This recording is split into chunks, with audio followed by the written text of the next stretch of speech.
किस किस ने साइड पे होना है, किस किस ने पहले पहुंचना है, वो प्री प्लान है कि इस तरह का एक्सीडेंट हो, नॉर्मल एक्सीडेंट हो, वो आपने पहुंचना ही पहुंचना है। इस तरह के ट्रैक भी आपका डैमेज, तो फिर उसके किस तरह रीजन निकालते हैं कि ये ट्रैक की वजह से है या लोकोमोटिव की वजह से डैमेज हो चुके हैं, तो फिर वो कैसे निकालते हैं? एक चीज याद रखिएगा कि नो डिरेलमेंट और एक्सीडेंट इज इंस्टेंट, कोई इंस्टेंटेनियस नहीं होगा क्योंकि अचानक ये सिनेरियो बन गया। It will be developed with some time interval, with some pre sequences, कुछ ना कुछ इससे पहले हुआ होगा जिससे ये सिनेरियो। अब आप ये बताएं इसके लिए क्या प्री प्लान करेंगे? और ये सारी एक्चुअल है, मतलब ये कोई वो फिल्मी फोटो नहीं है, ये वो हैं जो पीआर सिस्टम की पिक्चर्स हैं। तो वो उस अब इसको आप कैसे प्री प्लान करेंगे? सो प्री प्लान कुछ चीजें हैं कि अरेंजमेंट इज प्री प्लान, बाकी जो आपने जाके देखना है ना वहां पे साइट पे, फिर आपको समझ नहीं आएगी। अब आप मुझे ये बताएं, ना यहाँ पे क्रेन आ सकती है, ना यहाँ पे कुछ और चीज हो सकती है, तो वो फिर आपने अकॉर्डिंगली, अब ये जब ये ड्रिल अक्सर ये है फैसलाबाद वजीराबाद सेक्शन पे, ये एक मिलिट्री स्पेशल आर्मी की ट्रेन थी, उसमें बेचारे CO, his wife, his 2 kids also died, बीच में गिर गई थी। और वो फिर तो अब आप इस सिनेरियो में देखें तो ये कम से कम 2-2.5 महीने बंद रहा था ये सेक्शन कि पहले आपने पूरा ब्रिज का अरेंजमेंट, फिर उसकी स्टेबलिंग, फिर उसकी सेटलमेंट, वो सारा अरेंजमेंट करके फिर क्रेन आएगी और फिर वो सारा। अब क्या होता है कि इवन ये भी होता है कि आप ये कहते हैं कि नहीं जी ये उस वक्त तक नहीं हो सकता कि आप इसको यहाँ से काट दें गैस कटिंग से और इसको नीचे ड्रॉप करें नहर के अंदर ताकि वो दूसरी कोच रिलीज हो। वो आपस में इतनी बुरी इंटेंगल होती हैं कि वो फिर आपने सिचुएशन वो सारी जो है। अब आप मुझे बताएं ना इसके लिए क्या प्री प्लान होंगे?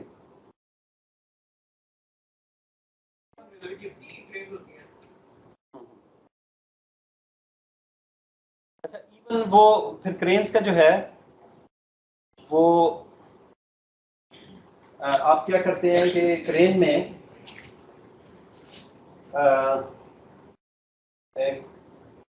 वो मेरा ख्याल भी हम क्विकली खत्म कर लेते हैं because we have to wind up lot of things. क्या कह रहे हैं? ये जो अभी अपने एक्सीडेंट है हाँ हाँ, इसमें डिस्ट्रिक्ट एडमिनिस्ट्रेशन की कोई जानकारी नहीं है, मतलब कि अंडर इरिगेशन सिस्टम भी देखें नहर भी जा रही है। देखें डिस्ट्रिक्ट एडमिनिस्ट्रेशन ने क्या करना है? डिस्ट्रिक्ट एडमिनिस्ट्रेशन की रिस्पांसिबिलिटी सिर्फ इतनी है कि they will provide you the assistance. Normally कई दफ़ा ऐसे होता है कि जिस तरह ये सक्कर में एक्सीडेंट हुआ था तो इंसिडेंटली पन्नू आकल के नज़दीक था, पन्नू आकल में कंटोनमेंट था, तो वहाँ पे क्या हुआ कि उन्होंने जितने जख्मी थे उनको सीएमएच में ले गए, उनकी एम्बुलेंस आ गई, वो तो फिर आ जाते हैं सारे departments. But sometimes the business is only मतलब जैसा ड्रिलमेंट है, अब ड्रिलमेंट में कैजुअलिटी कोई नहीं, तो ये आप ही का बेबी है, आप ही ने इसको लुक आफ्टर करना है कि जी ट्रैक रेस्टोरेशन हो जाए। बाकी जहाँ पे कैजुअलिटी हो जाती है फिर सारी गवर्नमेंट एजेंसीज भी वहाँ पे सपोर्ट करती हैं, जो भी आर्मी वाले हैं तो आर्मी वाले करते हैं कि सीएमएच की फैसिलिटेशन है, एम्बुलेंस आ गई, फिर वहाँ पे कॉर्डन ऑफ कर दिया कि कोई वहाँ पे।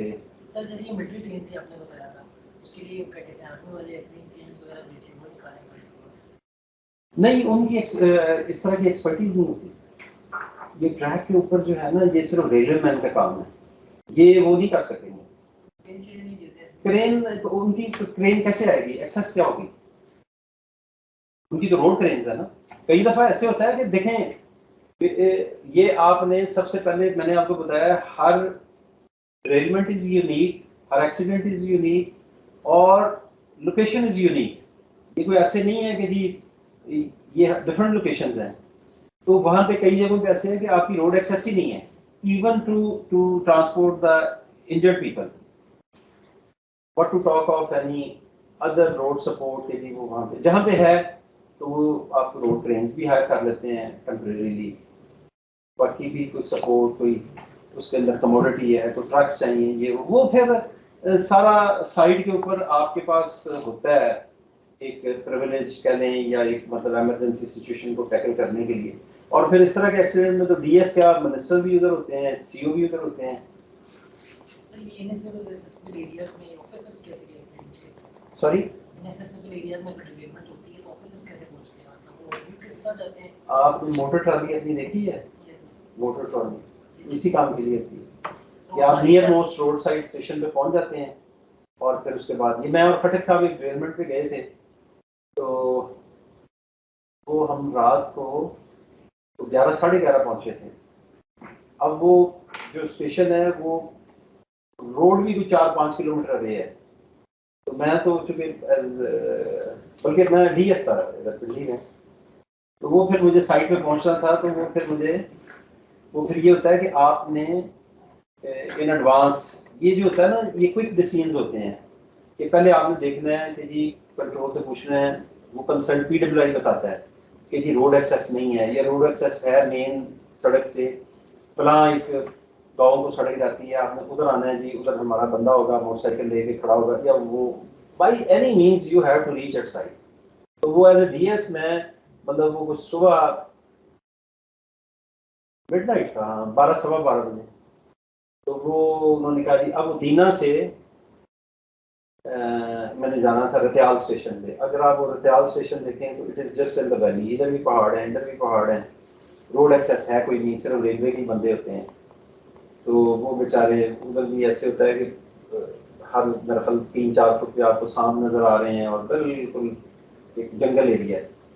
तो वो एक लाइनअप होता है कि जाहिर है आपकी टीम ने तो मूव करना है पिंडी से, तो वो अगर जेलम पे तो एएन जेलम वहाँ पे है, तो सबसे पहले पीडब्ल्यूआई पहुंचेगा साइट पे या एडब्ल्यूआई पहुंचेगा, फिर पीडब्ल्यूआई पहुंचेगा, फिर वो जो है एएन पहुंचेगा, फिर कंसर्न डीएम डीएमई डीएस जो भी है according to gravity of the accident, फिर उन्होंने पहुंचना है। फिर जब वो पहुंचते हैं वहाँ पे तो वो मुझे उन्होंने कहा जी कि वो सर, मैंने कहा किस तरह पहुंचूंगा, तो उन्होंने कहा कि सर वो दीना में आपके लिए वो मोटर ट्रॉली रखी हुई है। अब जब वहाँ पे गए तो उन्होंने कहा मोटर ट्रॉली तो एएन गया था इंस्पेक्शन पे, तो वो स्वाभा में छोड़ा है, तो वो ट्रेन पे आ गया था। अच्छा, अब वो जो पुश ट्रॉली है जो बंदे मूव करते हैं, अब वो सारा अपग्रेड था। मैंने कहा कि वो कहते हैं वो अपग्रेड चढ़ेगी नहीं, बंदों से जोर भी लगाएंगे क्योंकि वो ग्रेड है। तो फिर वो उन्होंने कहा कि सर वो मोटरसाइकिल है, मोटरसाइकिल में बैठे, फिर उनको दीना से पता नहीं किधर से वो उधर पहुंचे रतियाल स्टेशन पे। तो ये फिर आपका सब्जेक्ट है कि ये नहीं है कि जी मेरे पास तो वो नहीं है, तो बारिश हो रही है तो इस वक्त you have to be at site. ये उससे भी बड़ा क्राइम है ड्रिलमेंट, और उससे कि जो कंसर्न ऑफिसर या ऑफिशियल ना पहुंचे वो तो स्टेट में गया without whatever is the cause of derailment. Game member के लिए सैंपल करने पड़ेंगे तो भी कहते हैं वो भी प्रॉपर्टी देते हैं। वो तो फिर कंसर्न पीडब्ल्यूआई के नीचे जितनी गैंग्स होती हैं, number of gang, sorry extra भी तो आपने कर चाहिए, वो पूल कर लेते हैं, वो तो कोई ऐसा नहीं। मसलन रिलीफ ट्रेन आ रही होती है एक साइड से, रिलीफ ट्रेन लास्ट जो नियर मोस्ट स्टेशन है उधर जाके वो पार्क कर देते हैं, फिर वो साइड पे कंडीशन देखते हैं कि जी अब इस तरह की जो मैंने आपको पिक्चर्स दिखाई है इसमें तो कोई एक्सेस ही नहीं है, पहले आपने एक्सेस बनानी है फिर उसके बाद जा करना है। अगर रोड एक्सेस है तो फिर यू हायर रोड क्रेन्स। अभी फॉर्चुनेटली रेलवे के पास पहले तो जरा लिमिटेड कैपेसिटी की क्रेन्स थी, अभी आपकी कोई 140 टन कैपेसिटी की भी क्रेन है कि जो पूरा लोकोमोटिव एज इट इज उठा के ऑफ द ट्रैक या ऑन द ट्रैक कर लेती है in one go.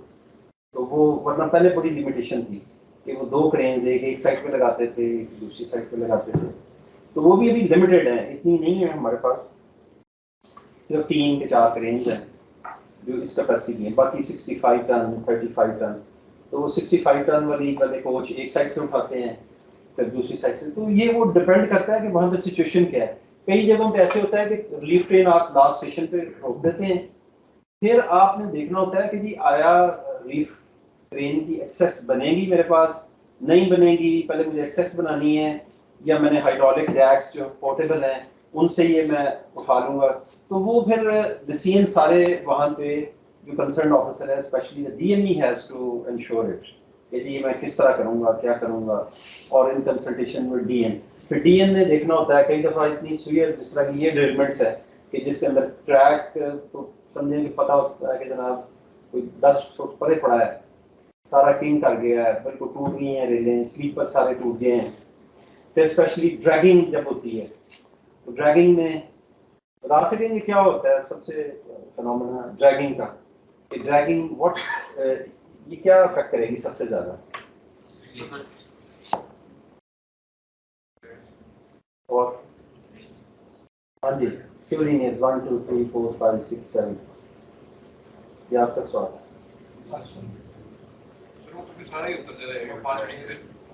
Not necessary, एक व्हील डिले हुआ है, व्हील बंद करता है। तो मोस्ट जो होगा ना क्रिटिकल वो है ट्रैक गेज। ट्रैक गेज सबसे ज़्यादा अफेक्ट होगा,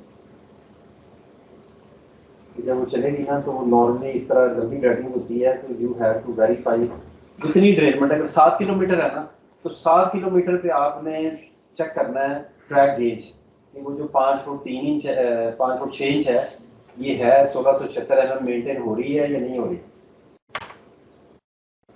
ये उसका सबसे ज़्यादा इफेक्ट जो है वो आएगा ट्रैक गेज के ऊपर, कि जैसे जैसे वो एम्प्टी स्लीपर के मतलब उस स्लीपर्स के ऊपर चलता जाएगा ना, स्लीपरों को तो डैमेज करेगा, समटाइम्स क्रश कर देता है, समटाइम्स नहीं करता, समटाइम्स पार्शली करता है, लेकिन ये होता है कि वो आपकी ट्रैक गेज को अफेक्ट करता है।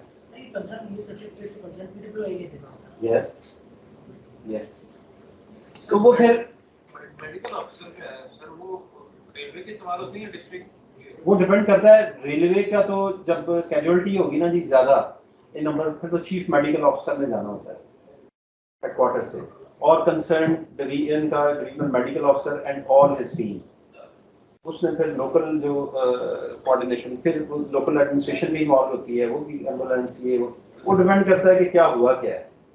तो वो कंसर्न डिवीजन का जो मेडिकल ऑफिसर है he has to be at site in case of injuries, death, whatsoever, जो भी कैजुअलिटी जो भी है वो करना है उसे। फैसिलिटीज और हॉस्पिटल फैसिलिटीज अगर वहां पे रेलवे की ना हो तब भी So they have to be transported to the nearmost hospital जहाँ लेके जाना है। सर कोच या जो ये लोकोमोटिव है उसको लिफ्ट करने के लिए जिग्स उसके ऊपर बने होते हैं, क्योंकि ऐसी भी सिचुएशन आती है कि वो जिग्स बेंड करने पड़ते हैं उसको। लोकोमोटिव में तो लिफ्टिंग पॉइंट्स होते हैं प्रॉपरली, और इसी तरह कोच का भी जो है वो लिफ्टिंग पॉइंट ऐसा नहीं होता, लेकिन वो पोजीशन होती है जहाँ सिर्फ वहीं से आप उठा सकते हैं लोकोमोटिव, और you have to balance it, otherwise वो पता चलेगा कि वो वैसे ही सैक कर गया अपने, इतना हेवी लोड जो है वैसे ही उसमें। ये डीएमईस की तरफ किसने डेवलपमेंट देखी ना वो डेवलपमेंट ना हो, वो कैसे करके इसको करेगा? वो एक मिसाल होती थी पहले, आज से आप लोगों ने जिन्हें लाहौर नहीं देखा जब तो जिन्हें रेलमेंट नहीं ना देखी वो डीएम ही नहीं है, पॉसिबल नहीं। हाँ जी, आगे में कहते हैं वॉर हार्डेंड, मतलब ये हाउ इज इट पॉसिबल कि डीएमई है और उसे ड्रेलमेंट, ये आप रेस्ट श्योर कि मैंने आपको बताया था ना कि आप you are enjoying your whatever you can say, it's honeymoon time, जो मर्जी कहें, इट्स अ लेयर टाइम। जब आप आएंगे ना मैदान में तो every day there will be a unique problem, unique issue, और ये सारे मसले मसाइल। मैं आपको रेस्ट श्योर ये बता रहा हूँ कि when you will be posted as AEN, और जिस वक्त आपको आएगी कि जी वो सर गड्डी डिरेल हो गई है और मेन लाइन ब्लॉक है और 5 या 6 गाड़ियां डिरेल हो गई हैं, 2 कैप्साइज हो गई हैं, तो it this news will be a breaking news as like the God forbid death of your dear one. तो फिर आप का सफर जो है ना वो पूछ का शुरू हो जाएगा। काम भी नहीं होता, मतलब सॉरी, इसके अलावा तो कोई काम भी नहीं होता मेनली जो ये काम है सिर्फ लेटर और सुनर। ये कुछ दिन हरिपुर याद आएगा, उसके बाद आपको जो है ना वो क्या शेर है, उससे भी दिल फरेब है राम रोजगार के, वो आपको सब कुछ बुलाएगा रेस्ट एश्योर। तो ये काम आपको पता चलेगा कि काम होता क्या है, ऐसे नहीं। एनीवे मेरा ख्याल अब जरा थोड़ा एकेडमिक्स कर लें, ये तो कुछ प्रैक्टिस ये आपको खुद ही पता चल जाएगा कि क्या होता है क्या नहीं होता। अल्लाह ने भी पूछ रही है अगर मोबाइल नॉन डिस्टर्ब पे रखना है सो जाए। मैंने आपको अर्ज किया है कि आपका अगर ये एक्सक्यूज होना कि मुझे कोरोना है और वो ओमिक्रॉन है, वो डिटेक्ट हुआ है अभी को 2 घंटे पहले, even then you have to be there, railway के अंदर जो ऑपरेटिंग ऑफिसर्स है ना, उनकी ज़िंदगी ऐसे है कि जिस तरह होता है ना जी कि under surveillance and they don't have anything in their control. या क्योंकि जिस वक्त आप let's say you are posted as AME, let's say AN Jhelum. Whenever you will be out of your headquarters, there must be a written documented approval with some look after arrangement. Otherwise, you will be in any case held responsible. ऐसे नहीं है। अगर आप even out station कई दफ़ा लाहौर आप जा रहे होते हैं ना, तो वो भी आपकी मॉनिटरिंग होती है। मॉनिटरिंग से मुराद you are supposed to tell in your tour programme except your जो आपकी टेरिटोरियल ज्यूरिसडिक्शन है, वहाँ पे तो AEN is free to move के वो कहाँ है। वो भी यदि मसलन एएन झेलम जो है वो लाला मूसा तक किया है, लाला मूसा से लेके सुहावा तक अगर उनकी बीट है, या sorry Chaklala short of Chaklala ऊपर, तो वो उसमें उसका होना जरूरी है। If he is away, he must have some written document कि जी ये मैंने अप्रूव करवाया हुआ है, थ्रू कंट्रोल मैसेज या रिटन अप्रूवल है मेरे इमीडिएट बॉस की कि जी मैं लाहौर जा रहा हूँ फॉर दिस ऑफिशियल विजिट, या मैं जा रहा हूँ कि मेरी शादी है, मेरा गांव वो है और मेरा एमरजेंसी कॉन्टैक्ट नंबर ये है। You can be even called from there.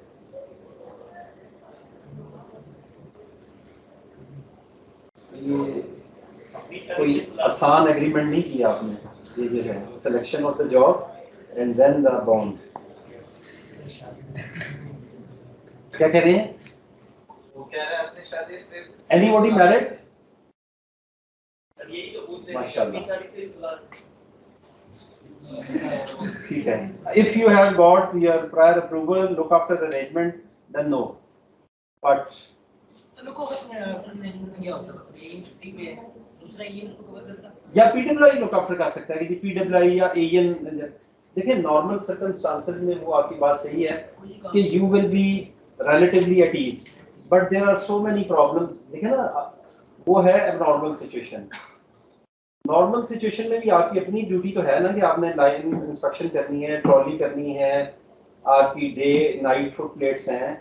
Divisional officers की प्रॉब्लम में 2 नाइट फुट प्लेट्स होती हैं जो आपने रात को जाना है अलॉन्ग विद डीटीओ डीएससी और आपने इंस्पेक्शन करनी है, डीएम के साथ जॉइंट फुट प्लेट करनी है, डीएमई के साथ एएमई के साथ करनी है, असिस्टेंट ऑफिसर ने असिस्टेंट ऑफिसर के साथ करनी है। तो ये इसका वो काम बनता भी नहीं है, ये करेंगे मतलब मशीन मार के नहीं बैठती। So you are still very badly mistaken, क्योंकि आपको अंदाजा नहीं है कि ये जो है ना, आपको मक्खी नजर भी नहीं आएगी once you are in field। आपको हर साइड में ट्रैक, स्लीपर, फिटिंग, फास्टनिंग यही नजर आएंगे और कुछ नजर नहीं आएगा। सॉरी, आप में भी ये लग रहा है इंशाल्लाह बिल्कुल आएगा।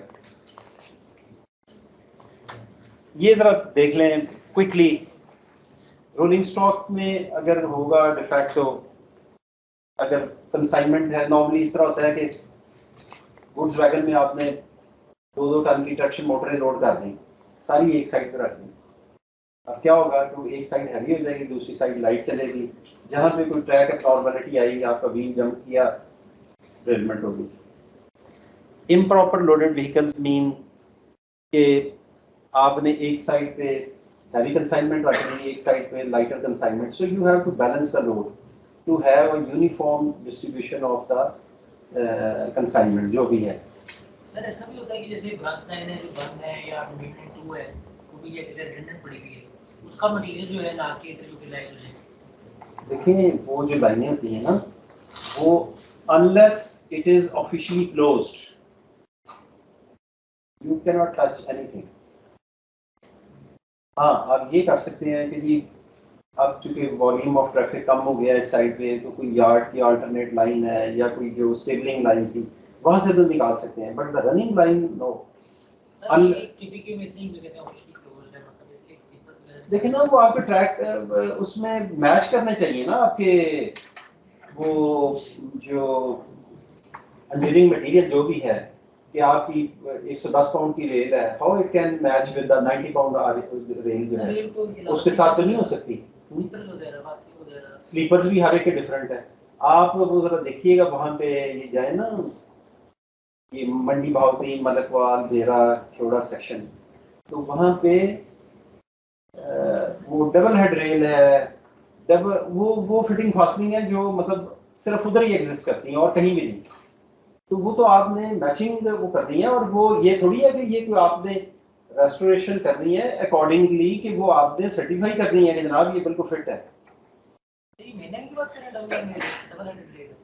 नहीं, ये ब्रांच लाइन है और वहां पे सारी 90 आर की रेल है, ग्रुप 4 का लोकोमोटिव अलाउड है। How you can use this for वो जो UIC 54 या 110 पाउंड की रेल है, उसमें कैसे वो उसका करेंगे? वो नहीं है ऐसा कि भी आप वो इतना आसान नहीं है। अच्छा, फिर उसके बाद excessive speed can be the reason. अच्छा, फिर उसके बाद वो ड्राइवर ने ब्रेक अप्लाई की और सडन नॉचअप किया, जर्क लगा, कपलिंग टूट गया, ड्रेलमेंट हो गई, सस्पेंशन सिस्टम में कोई डिफेक्ट आ गया, इट कैन कॉज ड्रेलमेंट। क्योंकि अगर सस्पेंशन सिस्टम आपका वर्किंग में नहीं है तो आपकी व्हीकल अनबैलेंस होगी because of some reason, some at some point, वो ड्रेलमेंट। बट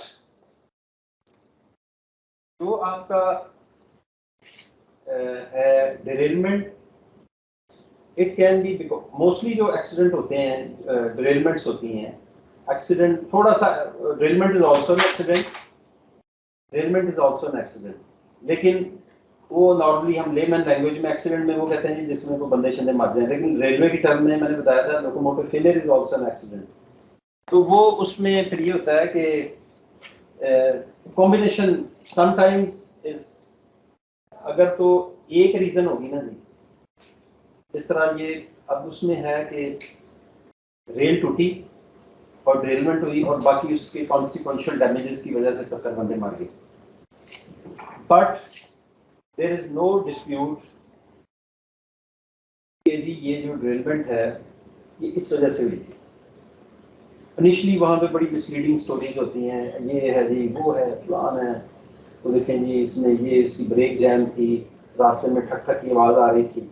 अब ये तो है लेमन स्टोरीज, लेकिन जो कॉज ऑफ ड्रेलमेंट है ना जी, वो इट लीव्स ट्रेसेस। वो फिर जितना कोई स्मार्ट ऑफिसर होगा उतना वो फिर आइडेंटिफाई कर सकेगा। फिर you have to secure the evidence, that is a must. वो साथ साथ रिलीफ ऑपरेशन भी चल रहा होता है और साथ साथ जो है ना वो अपना देख रहे होते हैं कि भाई हुआ क्या है, और पता लग जाता है, वो ऐसे नहीं है, because on the either side of the 200-300 feet, जिस पॉइंट ऑफ ड्रेलमेंट जहाँ पे व्हील ड्रेल होता है ना जी, वहाँ पे बाकायदा हिटिंग मार्क्स आपको नजर आते हैं, वहाँ पे उसके ग्रेजिंग मार्क्स नजर आते हैं, रेल के ऊपर, स्लीपर के ऊपर, फिश प्लेट के ऊपर, किसी फिटिंग फास्टनिंग के ऊपर, उसको क्या कहते हैं जिसके ऊपर रेस्ट करती है, चेयर प्लेट, बेरिंग प्लेट के ऊपर उसका वो आपको नजर आएंगे। फिर आप 200-300 फुट पीछे जाते हैं उस साइड पे जिधर से गाड़ी आ रही थी, यदि ये कौन सा पॉइंट है, एक तो है ड्रेलमेंट। एक्चुअली कई दफा ऐसे होता है कि जी पॉइंट ऑफ ड्रेलमेंट जो है, गाड़ी पहले ड्रेल हो जाती है, आगे जाके कैप्साइज होती है, तो वो फिर आप 200-300 फुट पीछे देखते हैं, फिर ट्रैक की ज्योमेट्री देखते हैं, ट्रैक गेज देखते हैं, कंडीशन ऑफ स्लीपर्स देखते हैं, फिर उसके बाद जो PWI है वो फोकस कर रहा होता है कि जी मैं कोई कोच या वैगन में निकालूं डिफेक्ट, तो वो फिर वहां से, तो the cause can be exclusive और कंट्रीब्यूटरी, दोनों रीजंस हो सकते हैं। ये सिग्नलिंग सिस्टम का आपने निकाल के also can be called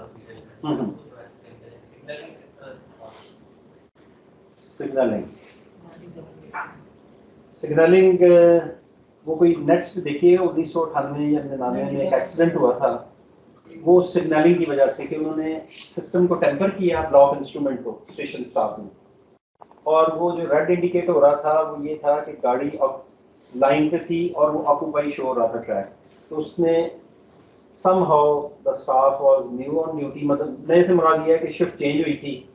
practically ये है कि जब किसी भी स्टेशन स्टाफ ने, आप मेरा ट्रांसपोर्टेशन आप कुछ चल पड़े हैं कि नहीं, मतलब शुरू कर दिया जी आपने, तो उसमें ये होता है कि he has to physically come outside his office, he has to physically observe both sides के जी it is clear from either side. फिर उसके बाद उसको बाकी प्रोटोकॉल फॉलो करना है, ये प्रोसीजर फॉलो करना है कि जी क्या क्या मैंने वो जो भी उसका एक प्रोसीजर है।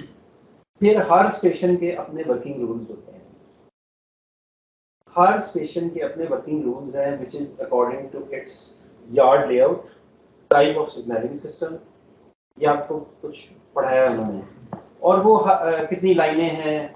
अच्छा, फिर reception of the train, dispatch of the train, these are the two major things which the station staff has to ensure, and those station working rules are defined, laid down in writing, and it is available at every station according to its yard layout, terrain, and other things, signaling systems, कि किस type का standard 1 है, standard 2 है, standard 3 है, कौन सी type का signalling system है, उसके अकॉर्डिंगली उसको उसने फॉलो करना है, उसके पॉइंट्समैन ने उसको फॉलो करना है। हर स्टेशन स्टाफ के बंदे ने वहाँ पे शंटिंग ऑपरेशन कैसे होगा उस यार्ड के अंदर, रिसेप्शन ऑफ द ट्रेन कैसे होगी कि फॉर एग्जांपल उस पर्टिकुलर स्टेशन पे अगर क्रॉस होना है गाड़ी का तो क्या प्रोटोकॉल होगा कि जी दोनों गाड़ियाँ एक उधर से आ रही है एक उधर से आ रही है, क्या साइमल्टेनियसली दोनों मैं रिसीव कर सकता हूँ, reception of the train arrange कर सकता हूँ। इन सम stations yes, in some stations no, one train has to wait outside, and that is to avoid the risk that in case of any emergency the driver is unable to control the train, तो आपने एक safe distance रखना है कि वो ये ना हो वो आपस में गड़बड़ हो जाए। तो उसमें वो जो स्टेशन वर्किंग रूल्स में reception of the trains and dispatch of the trains are defined कि किस तरह आपने करनी है। कई जगहों पे 3-3 ट्रेन की रिसेप्शन भी हो जाती है। अब वजीराबाद है, वहाँ पे फैसलाबाद से भी गाड़ी आ रही है, सियालकोट से भी आ रही है, लाहौर से भी आ रही है, तो वो मतलब हर जो वर्किंग रूल्स हैं हर स्टेशन के डिफाइंड हैं, लेड डाउन है, रिटन है एंड अवेलेबल फॉर वो जिसे कह लेंगे हैज़ टू बी कंप्लाइड। अगर उसके अंदर वो आप गड़बड़ करेंगे तो वो फिर काम खराब हो जाएगा। अच्छा, अब आ जाए जी व्हील का। व्हील देखे थे वहाँ पे सिखलाई पे? हाँ जी, ये आपको ना एक कुर्बानी के अगर if you are really interested कि जी आपने कुछ सीखना है ना, रेस्ट एश्योर मैं आपको बताऊँ कि your learning stage is first 3 to 4 years। इसके बाद कोई ना आपकी गुंजाइश है ना आप मसलन मुझे रेलवे का सारा नहीं पता, मुझे शायद 10% भी नहीं पता, लेकिन at this stage of my service I feel hesitated कि मैं किससे पूछूंगी यार ये क्या होता है। मुझे मैकेनिकल का नहीं पता बहुत सारी चीज़ों का, डिस्पाइट कि मैंने ऑपरेशन में भी काम किया है, मेंटेनेंस में भी काम किया है, सारी वो की है, लेकिन lot of things I don't know. लेकिन अब वो मेरा जो मार्जिन था या अलाउंस था कि जी to learn that is gone. अब ये जो है ये आपका इनिशियल 3-4 साल का जो नॉलेज है ना रेलवे में, 5 साल तो आपने रहना, बाउंड 5 साल का है ना, 5 साल का है, हाँ, तो 5 साल तो रहना ही है। तो 5 साल के अंदर जो है वो आपका रेस्ट एश्योर कि वही नॉलेज है जो आप सीख लेंगे, उसके बाद you will B literally incapacitated. उसके बाद फिर आप लर्निंग नहीं कर सकते क्योंकि आपके पास इतना वर्कलोड होगा कि आप उस टेक्निकल उस एस्पेक्ट को भूल जाएंगे।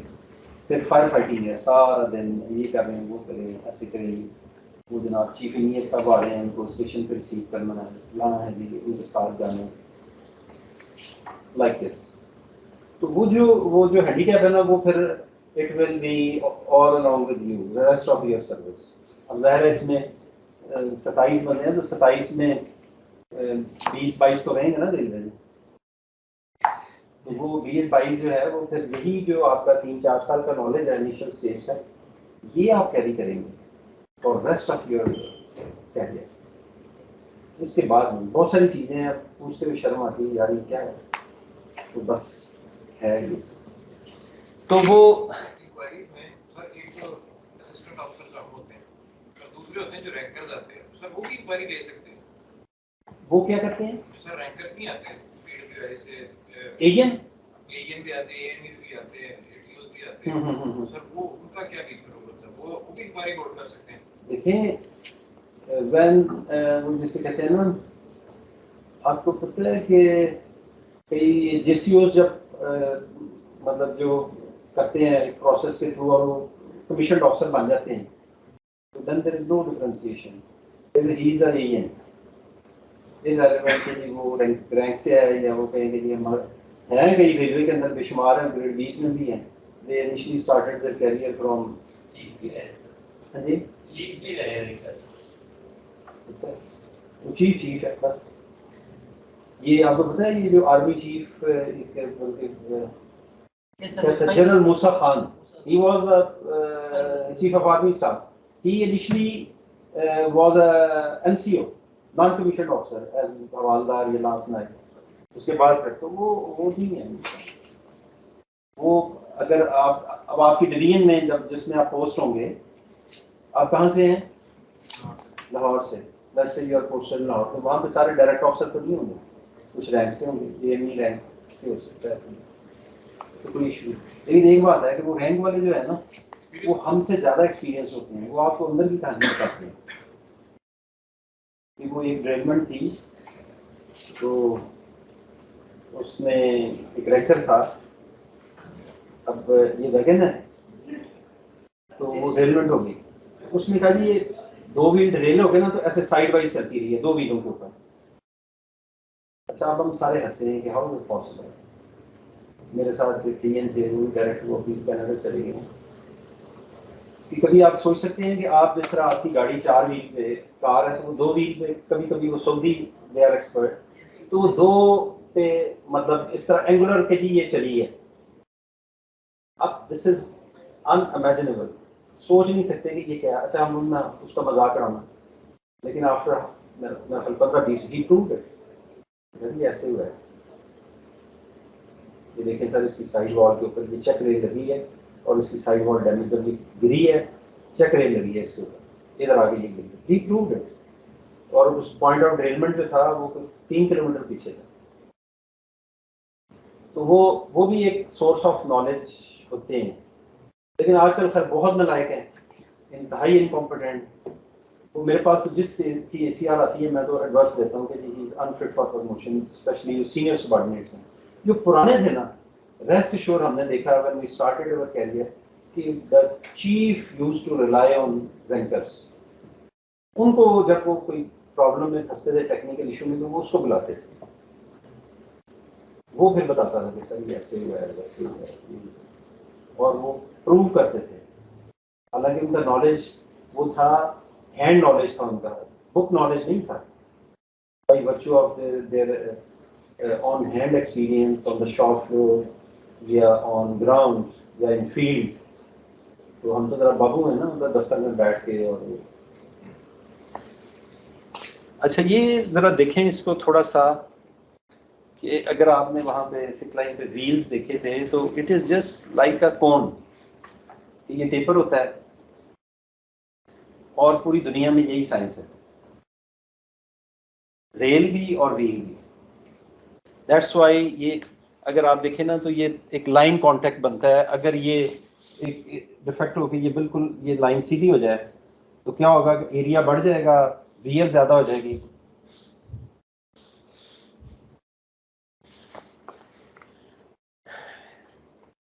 तो सारा रोल है फ्लैंज का, ट्रेड का, और ये जो टेपर है 1/20 का। यही कहानी है पूरी दुनिया की, whether it is high speed और हमारी जो कन्वेंशनल रेलवे है, या कि इसके अंदर अगर आप देखें कि ये वाला जो डिस्टेंस है, ये वाला बिटवीन हेयर टू हेयर, ये वाला डिस्टेंस जो है ट्रैक का 5 फुट 6 इंच है, और ये जो इनसाइड व्हील है, inside the flange 5 foot 3 inch है। इसको मिलीमीटर्स में आप कन्वर्ट कर लें, 25 पॉइंट गेजेस है। आपने तो देखी नहीं वहाँ पे है, गेज है। आपका वो वो क्या कहते हैं ट्रैक का देखा है? पारा फटा तो लेवल के लिए ना, गज गज क्या है? यही है ट्रैक गेज है। टाइम थोड़ा सा काम होता है ना, वो काफी की बैच मेजर करने वाला भी दिखाए तो टाइम थोड़ा नहीं देखता। इसके लिए आपको एक छुट्टी की कुर्बानी दें तो फिर आपको सारा समझ आ जाएगा। You have to be out of this paradise. Sir ये जो प्लेट होता है इतना ये मजबूत होता है तो ये धीरे धीरे कैसे हो जाता है? इसके ऊपर देखें ना, वर्टिकल फोर्स है, लेटरल फोर्सेस हैं। जब लेटरल फोर्सेस जो है वो एक्सीड कर देगी वर्टिकल फोर्स से तो बाहर को निकालेगी, इसको रिमाउंट कर देता है। ज्यादातर उसमें आएगी ना, कर्व पे आएगी। कर्व पे भी आती है, मोस्टली कर्व पे। मैंने आपको बताया था लास्ट टाइम शायद कि ये जो व्हील डिफेक्ट, अच्छा अब पता क्या है, जरा ये बहरहाल थोड़ा सा हम हट जाते हैं फिर साथ साथ चलते जाएंगे। व्हील के जो डिफेक्ट्स है ना ज्यादा ये हैं, ये वाला 1/8 इंच, ये वाला यहाँ पे आएंगे, कुछ इस पे आएंगे, कुछ ये ट्रैक पे आएंगे। अब वो जो ड्रेलमेंट होगी या इन डिफेक्ट्स की वजह से होगी, इस डिफेक्ट की वजह से ड्रेलमेंट भी होती है, या फिर ट्रैक का डिफेक्ट और combination interaction of the wheel with the rail, ये चलेगा। सर हमारी इंजीनियरिंग में सर फैक्टर ऑफ सेफ्टी बहुत बड़ी चीज होती है, मतलब 300% का इतना काफी ज्यादा फैक्टर ऑफ सेफ्टी होती है। तो इसने की जो ये रेल ऑपरेशन है पूरा का पूरा, इसमें बड़ा ज्यादा फैक्टर ऑफ सेफ्टी होगा, क्योंकि हम लोग ड्रेलमेंट तो नहीं होनी चाहिए। लेकिन ना फैक्टर ऑफ सेफ्टी मैंने आपको बताया कि डिफरेंट कॉम्बिनेशंस हैं। फॉर एग्जांपल अगर ये उसको क्या कहते हैं, सूत्र कहते हैं, 1/8 होता है। लेट्स से ये 9 सूत्र है। अब अगर ये 4 सूत्र का वो टॉलरेंस है, अलाउंस है, उस वक्त तक तो ये ठीक है। इससे आगे जाएगा ना तो फिर इट कैन लीड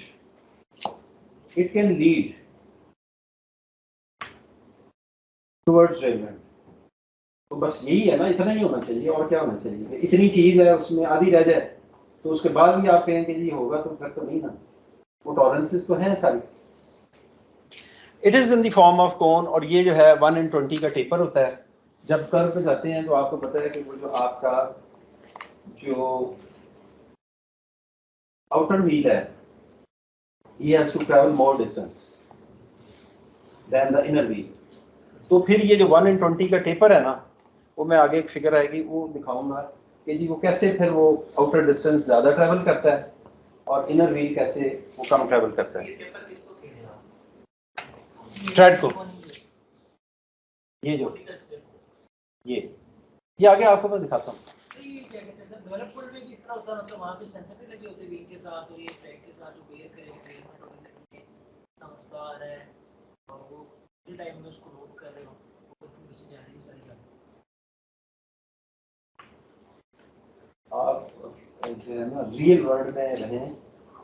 वैसे ही बहुत दुनिया में मैंने आपको बताया कि ये जो डिफेक्ट्स है ना इस चीज़ के, जिस तरह आपकी अल्ट्रासोनिक टेस्टिंग है, that is the one indication. आपको पता है वो जो 70 बंदे मरे थे उसकी अल्ट्रासोनिक टेस्टिंग भी हुई थी फ्यू इयर्स नहीं, मेरा 1-8 साल पहले हुई थी। वर्ल्ड ट्रैक वो ब्रेक कर गया, और वो प्रूव कैसे हुआ कि वो जो अंदर था कुछ पीस आधा फ्रेश ब्रोकन था और आधा रस्टेड था। तो इट मीन्स कि वो आपस में उसको कहते हैं, वो जो वेल्डिंग करते हैं हेलमेट वेल्डिंग, वो प्रोसीजर है, वो एक केमिकल सा होता है, उसका वो बॉक्स सा बना के ना उसके अंदर वो बिल्कुल उसको ज्वाइन कर देता है तो वो नहीं फंसे। उसका अल्ट्रासोनिक भी हुआ था। फिर इसी तरह व्हील्स भी चेक होते हैं। अभी वैसे दुनिया तो बहुत आगे है, उसके अंदर मैंने आपको बताया था कि हर axle is tagged with certain number. जब इंस्पेक्शन डिपो में या मेंटेनेंस डिपो में गाड़ी आती है तो वहाँ पे एक व्हील प्रोफाइल इंस्पेक्शन फैसिलिटी लगी हुई है। जो रेंज में होंगे उसको ओके करता जाएगा, ग्रीन ग्रीन ग्रीन, और जैसे ही कोई उस डेंजरस जोन में आ रहा है या कंडेमिंग लिमिट में आ रहा है तो वो रेड हो जाएगा। तो वो बेसिकली इंडिकेशन होती है। फिर आप अकॉर्डिंगली या उसको मशीन करते हैं या फिर उसको आप चेंज करते हैं।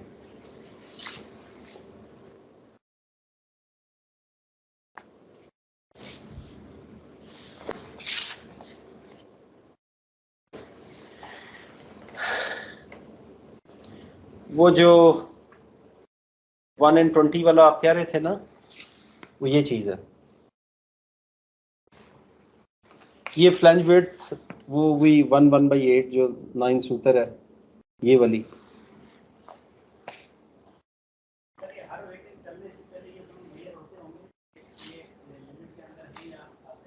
देखिए मैयर नहीं, उनका वो on the basis of their experience वो देख लेते हैं कि जी ये क्या हो रहा है।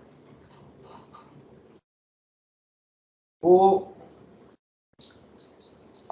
फिर उसको गेज से चेक करते हैं कि ये चल सकता है या नहीं चल सकता। अब एक गाड़ी लाहौर से जा रही है कराची, तो उसने तकरीबन पिंडी में 1507 और 1507 कितना हो गया, 3014 किलोमीटर ट्रैवल करना है।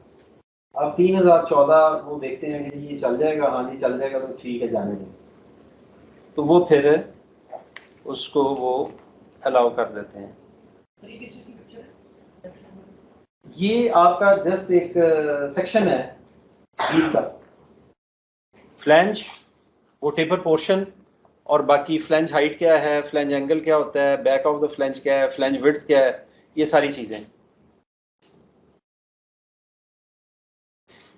अच्छा, व्हील के अंदर डिफेक्ट कौन से हैं? व्हील गेज है। व्हील गेज मैंने बता दिया है कि distance between the two wheels, जिस तरह आपका गज है ना, इसी तरह वो एक 5 फुट 3 इंच का रखा होता है उन्होंने। 1/8 इंच का मार्जिन होता है, अगर या उससे स्लैक हो टाइट हो तो वो चल जाता है, इससे ज़्यादा नहीं। लूज और क्रैक टायर व्हील, पुराने ज़माने में जब आज से कोई 35-40 साल पहले ये स्पीड स्लो थी ट्रेन की, वैक्यूम ब्रेक पे थी, तो गुड्स में नॉर्मली ये जो होता था टायर्ड व्हील होते थे कि अंदर कोर थी और ऊपर जिस तरह आप टायर चढ़ाते हैं इसी तरह मेटल रिंग चढ़ा देते थे, प्रेस फिट कर देते थे। वो जब स्पीड बढ़ी और वो उसका फिर ये होता था कि वो उसको हैमर जब करते थे ना, उसको चेक ये होता था कि व्हील के ऊपर वो स्ट्राइक करते थे हैमर के साथ, अगर वो डल साउंड आती थी तो इट मींस कि ये टायर लूज हो रहा है। तो अब टायर व्हील नो मोर एग्जिस्ट, नो वे। अब सॉलिड व्हील है, पूरा व्हील जो है सॉलिड है, जो उसका डाया उसकी एक लिमिट है कि जी इससे ज़्यादा होगा आप मशीन करेंगे, नहीं है तो वो ये आप कंडम करके रिप्लेस करेंगे। फिर आगे thin flange, sharp flange, deep flange, ये सारे उस व्हील के डिफेक्ट्स हैं। अब ये कॉज होगा इसकी। अच्छा, फिर ये है कि कुछ डिफेक्ट जो है इन कॉम्बिनेशन विद कि जी ये भी खराब था और सिग्नल का पॉइंट भी गैप दे रहा था, तो दोनों का combination will lead to the trailing, तो फिर दोनों की जिम्मेदारी होगी। तो ये डिफरेंट के मतलब किस्म के आगे बताते हैं।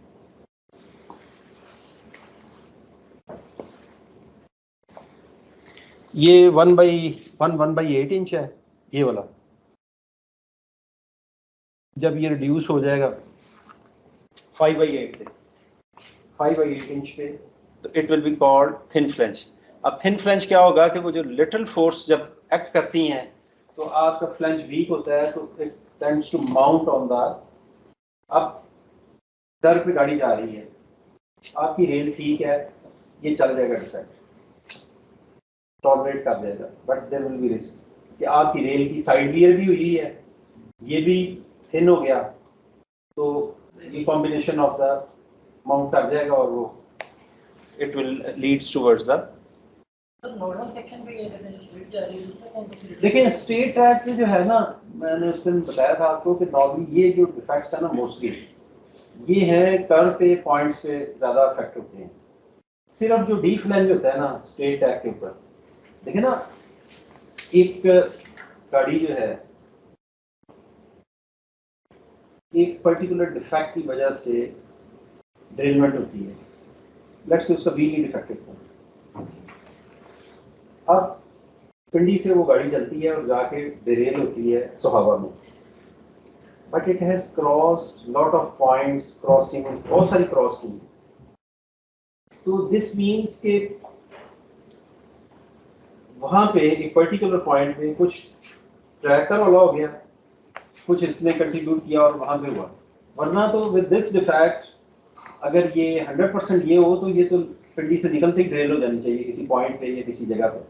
तो नॉर्मली वो ये होता है कि फिर वो सर्टेन करना होता है कि व्हाट वेंट रॉन्ग, कॉम्बिनेशन है, एक्सक्लूसिव है, क्या है, वो फिर साइड कंडीशन पे फिर फिजिकली नजर आ जाता है कि ये रीजन।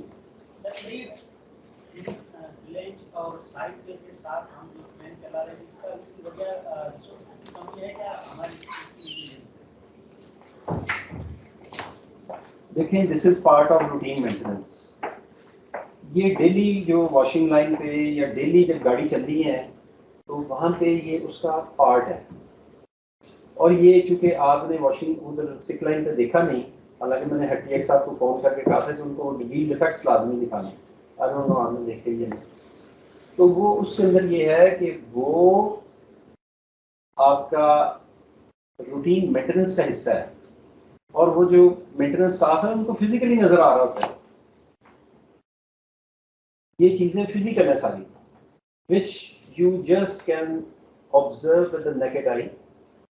और उसमें फिर ये है कि वो फिर फर्दर उसको वेरीफाई करने के लिए गेज लगा के देख लेते हैं। और जो एडवांस रेलवे मैंने वहाँ पे बताया आपको, व्हील प्रोफाइल इंस्पेक्शन मशीन्स होती हैं, वो लेजर बीम हिट करता है इसको भी, ट्रेड को भी, एंड डिफेक्ट वो प्रोग्राम होता है पूरा। तो जो जो पैरामीटर उस कंडेमिंग लिमिट में आता है वो आइडेंटिफाई कर देता है। तो ये नजर आते हैं फिजिकल डिफेक्ट्स, ये ऐसे हिडन नहीं है, बिकॉज एवरीथिंग। ये देखें ना, आपने व्हील भी सामने नजर आता है, ट्रेड भी सामने नजर आता है, फ्लैंज भी सामने नजर आता है। ये कितने पॉइंट्स में ये करता है थिंक प्लान, मतलब पूरे फ्लैंज के नो डिफरेंट पॉइंट्स, मतलब अगर इंस्पेक्शन हो Normally it is uniform, wheel is rotating, so the defect will develop all along the circumference। ये ऐसे नहीं है कि थिन फ्लैंज एक जगह पे होगा, इट इज यूनिफॉर्म ऑब्वियसली। अगर आपको ये थिन फ्लैंज जो है ना ये 5/8 होगा तो ये ऑल अलोंग द सर्कमफ्रेंस होगा, बिकॉज व्हील इज मूविंग। जो उसकी फ्रिक्शन है विद द रे या इंटरेक्शन विद द रे वो तो कांस्टेंट है, तो ये ऑल अलोंग द उस पे आएगा। दोनों व्हील की भी सेम होगी क्योंकि इस वर्टिकल सेक्शन है ना, दोनों व्हील एक के ऊपर चल रहे हैं तो कर्व के ऊपर एक व्हील के ऊपर ज्यादा इफेक्ट आ रहा होगा, दूसरे के ऊपर कम इफेक्ट आ रहा होगा।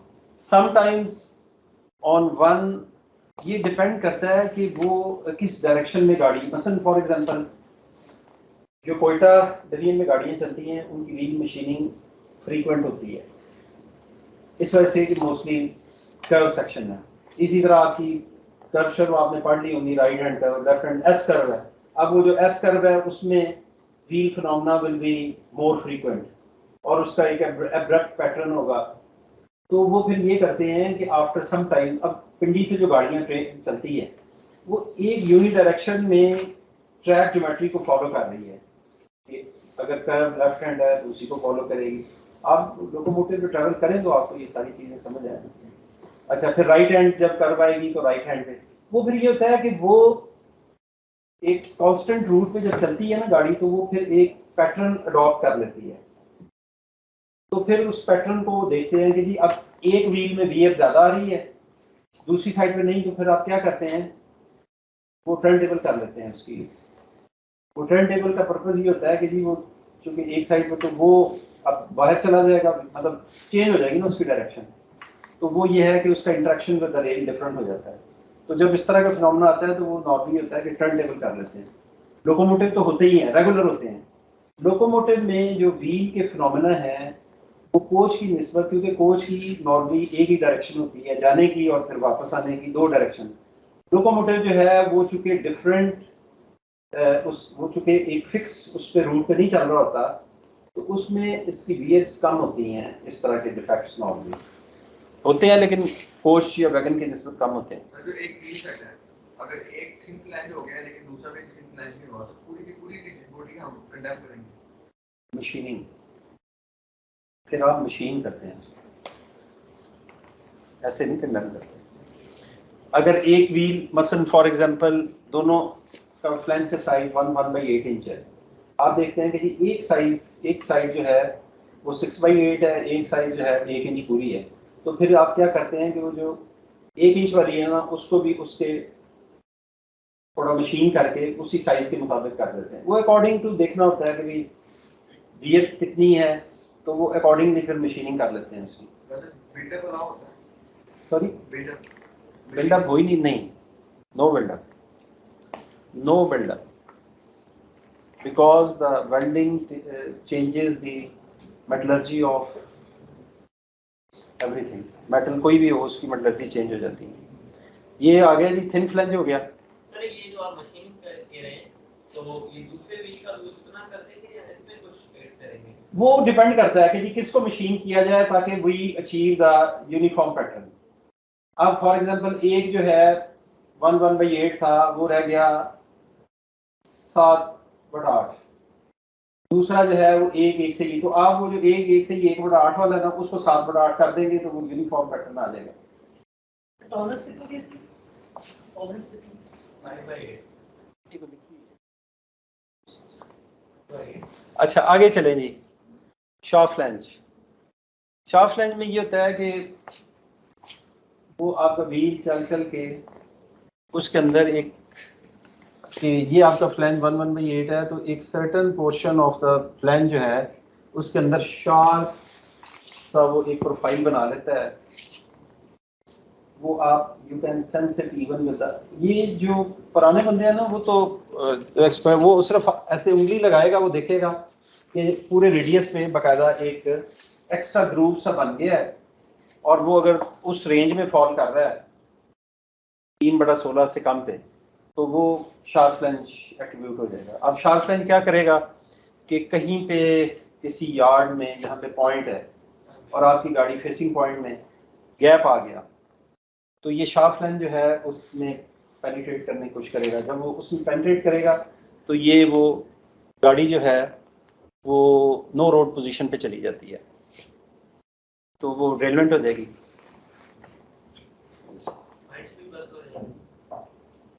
पॉइंट बस्ट होगा, क्यों नहीं होगा, कि पहले वो 3 मीटर, जब उसके बाद फिर पूरे फ्लैंज में जाना है ना तो वो तोड़ देगा उसके रॉड शॉर्ट सब। फ्लैंज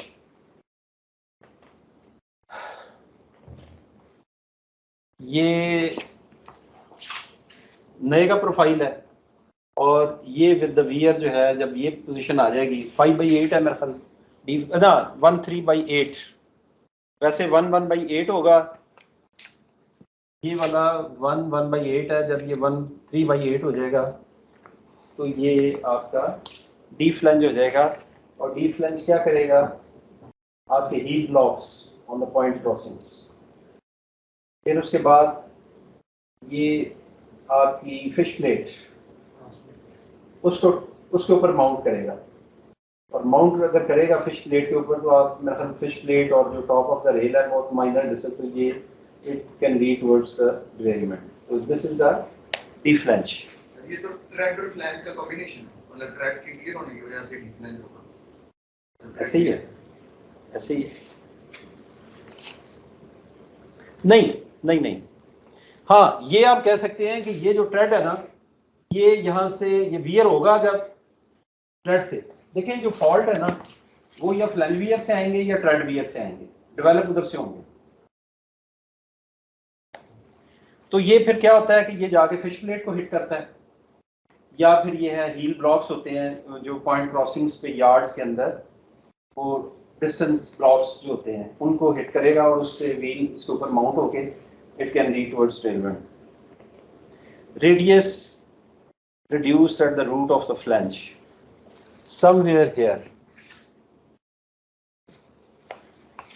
ये अगर वियर होता जाएगा, और ये वियर होता है जब गाड़ी कर्व पे चलती जाती है, और जब आउटर रेल पे जब ये जाके लगेगा ना कंटिन्यूस कर्व पे इसी पोजीशन में चलता जाएगा, तो ये इस रेडियस को खा जाएगा। तो उससे क्या होता है कि नेगोशिएशन ऑन द कर्व वो फिर नहीं कर सकेगा, और कर्व के ऊपर जाके ये फिर ड्रेन करेगा। अभी जो राइट साइड पे ये पिक्चर आ रही है, राइट साइड पे ये गेज है, बेसिकली व्हील डिफेक्ट गेज है। ये सारे जो कॉम्बिनेशंस है ना ये बेसिकली ये एक जस्ट एक टेम्पलेट सी है जिससे आप सारे डिफेक्ट्स जो है इन वन गो मेजर करते हैं। बेसिकली वो दिखाया हुआ है कि जी डी फ्लैंज मेजर करना है तो आपने इसका ये वाला जो है ना इधर लगाएंगे, अगर ये बैठ गई इसके अंदर तो इट मीन्स कि ये इसका रेडियस रिड्यूस हो रहा है। ये परफॉर्मेंस का होता है और मतलब एक टायर आपका हमारा ज्यादा मूव कर रहा होगा, एक थोड़ा मूव कर रहा है, तो इसमें फिनोमेना क्या होता है? फिनोमेना ये होता है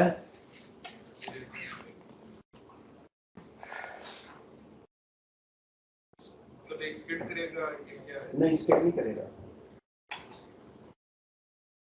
जब कर्व पे गाड़ी जाती है तो वो जो 1 in 20 का मैंने टेकर बताया है उसमें क्या होता है कि आपका जो shortest thread of the radius है तो ये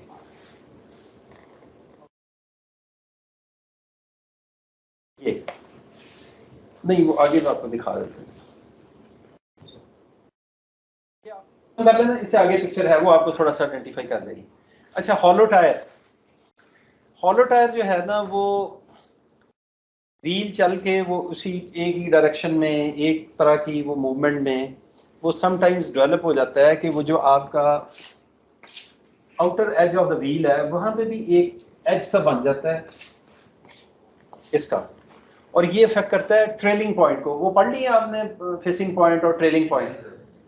तो वो जो फेसिंग पॉइंट तो है कि वो, और ट्रेलिंग पॉइंट होता है कि जो जब आप वापस गाड़ी फेसिंग पॉइंट तो डायरेक्शन टर्न करती है ना, और जब वो दोबारा आप ओरिजिनल डायरेक्शन में जाते हैं तो वो जो पॉइंट आएगा मतलब वो ट्रेलिंग पॉइंट होगा।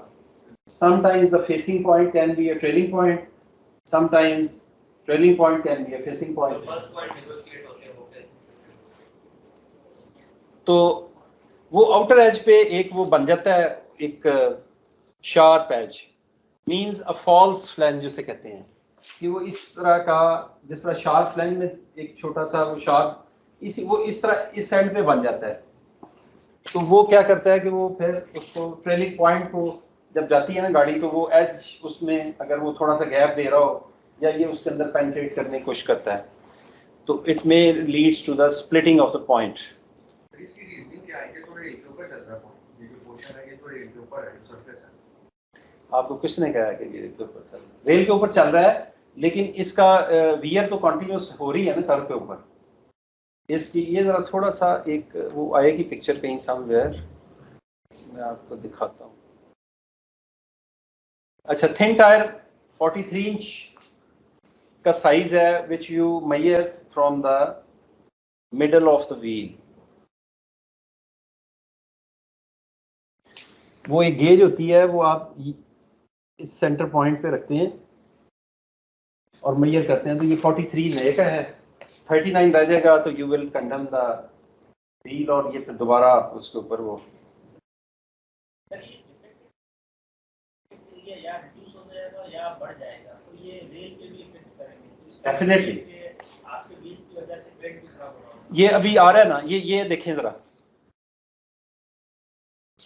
This is the one defect जो आप बात कर रहे हैं, flat places on the tyre. कई दफा ऐसे होता है कि व्हील ब्रेकिंग किसी स्टक कर गया, ब्रेकिंग सिस्टम किसी पर्टिकुलर कोच का वैगन का, अब ब्रेक लगी हुई है तो वो एक एबनॉर्मल वियर, या फिर ये है कि वो जो मैंने आपको बताया था व्हील स्लिप, कि किसी जगह व्हील स्लिप आ गई तो वो क्या करता है कई जगह पे एक एबनॉर्मल वियर क्रिएट कर देता है ट्रेड के ऊपर।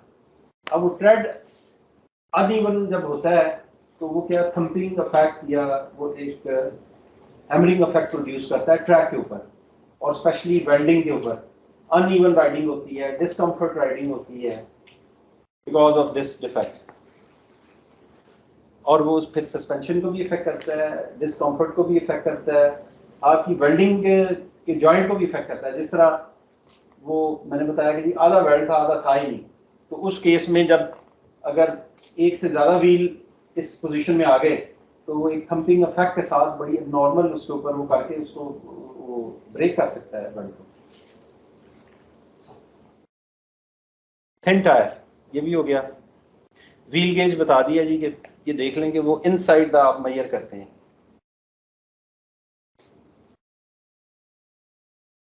जो आपने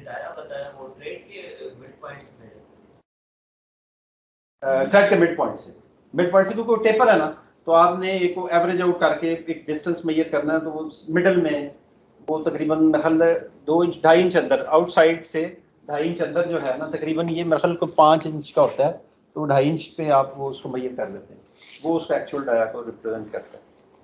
ये वो आपको बता दिया मैंने।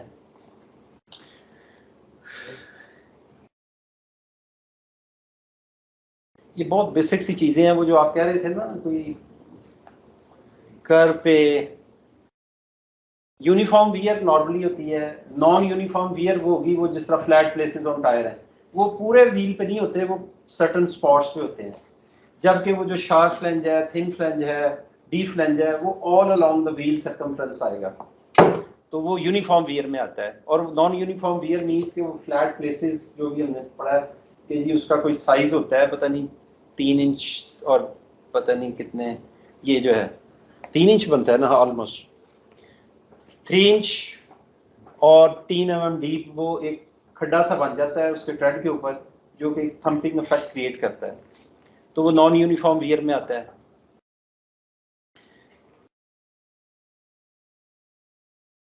ये आप जरा देख लीजिएगा, ये जस्ट एक कॉमन सी चीजें हैं, मतलब उसमें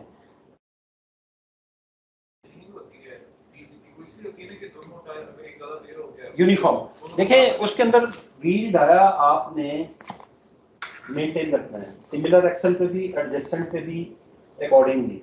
अगर कोई भी व्हील डिफेक्ट ना हो, सिर्फ डिफरेंस इन व्हील डाया आ जाए ना एडजस्टेंट व्हील्स में, तो उसकी भी टॉलरेंसेस दी हुई है, कोच में भी और लोकोमोटिव में भी। You have to maintain, just routine machining आपने करनी है, देयर इज नो इफेक्ट। देखें ना, तकरीबन मोस्टली डिफेक्ट्स जो हैं वो फ्लैंज के हैं, ट्रेड के 1-2 डिफेक्ट हैं, तो फ्लैंज इज ओके, लेकिन आप ये देखते हैं कि जी जो व्हील डाया है एडजस्टेंट व्हील्स का या on the same axle is becoming abnormal, तो फिर आप रूटीन की मशीनिंग करके उनको इक्वल करते हैं।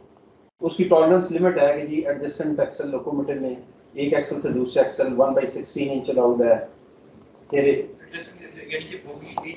बोगी के अंदर 3 है, तो फर्स्ट और सेकंड में 1/16 इंच है, या सेम एक्सल पे 1/16 है, एडजस्टेंट में 1/8 है, फर्स्ट और थर्ड के दरमियान 1/4 है, और फिर 1 to मतलब फर्स्ट बोगी और दूसरी बोगी के जो व्हील है, ये टॉलरेंसेस हैं, मतलब ये जरा ज़्यादा बुकिश किस्म का नॉलेज है, लेकिन ये है कि वो व्हील डिफरेंस, वो फिर आप अकॉर्डिंगली, अगर व्हील डाय का डिफरेंस उस रेंज से, जो परमिसिबल रेंज है उससे ज़्यादा होगा, तो आप अकॉर्डिंगली उसको मशीन करना शुरू कर देते हैं। As and when required, it can be premature, it can be normally तो ये होता है कि किसी, लेकिन अगर व्हील डायर ज़्यादा डिफरेंस आ रहा है, व्हील डायर डिफरेंस से बोगी टू बोगी भी आता है, उससे क्या होता है कि बफर हाइट आपकी वेरी कर जाती है। अगर एबनॉर्मल है तो आगे वाले बफर ज़रा लोअर लेवल पे होंगे, पिछलों वालों का व्हील ज़्यादा है, तो नॉर्मली ये होता है कि जब आप किसी एक व्हील को मशीन करते हैं ना, एक सेट ऑफ एक्सल को मशीन करते हैं, तो नॉर्मली आपको सबकी मशीनिंग करनी पड़ती है टू मैच द साइजेस।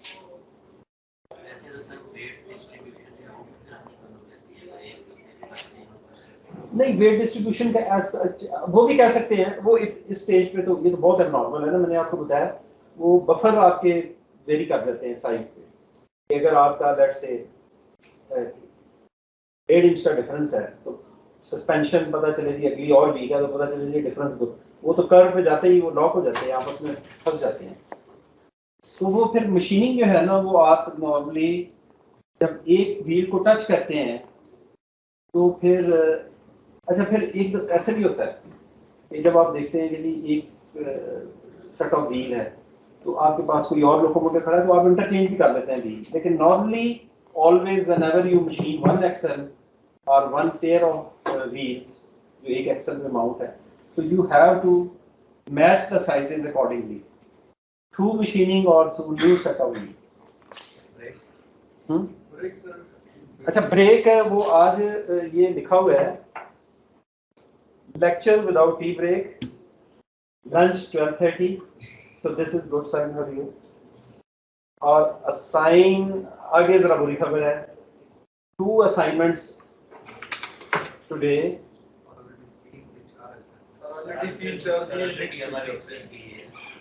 आज ही आखिरी क्लास है, इसके बाद तो फिर कहीं फील्ड में मुलाकात होगी आपसे।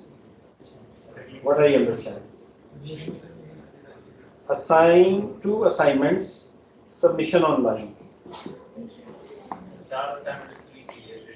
चले उसमें हमारा हिस्सा भी डालना है ना थोड़ा सा। वो बात जी सबमिशन डेट का ना थोड़ी नेक्स्ट वीक सबमिशन डेट, वो तो आपका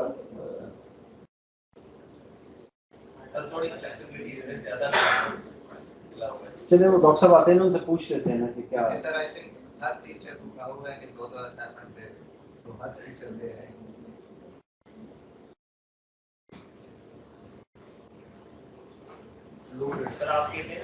अच्छा वैसे मैं देख रहा था वो पेपर्स मैंने देखे, आई रिजर्व माय कमेंट्स। उसमें मतलब एक क्वेश्चन है which even nobody comprehended except 1 or 2। पता नहीं उसमें क्या क्या लिखा। उसमें एक था कि जी अब मुझे प्रिसाइजली देखना पड़ेगा कि वो ये था कि क्रू का क्या रोल है उसमें।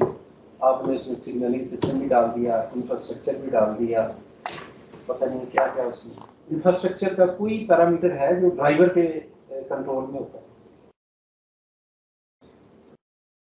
वो बड़ा मायूसकुन जवाब था सबका तकरीबन, और इसीलिए इसमें से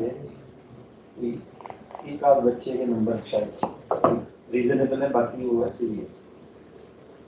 वो आपने इसको कम्प्लीहेंड नहीं किया क्वेश्चन, वो जरा ट्रिकी था लेकिन जरा।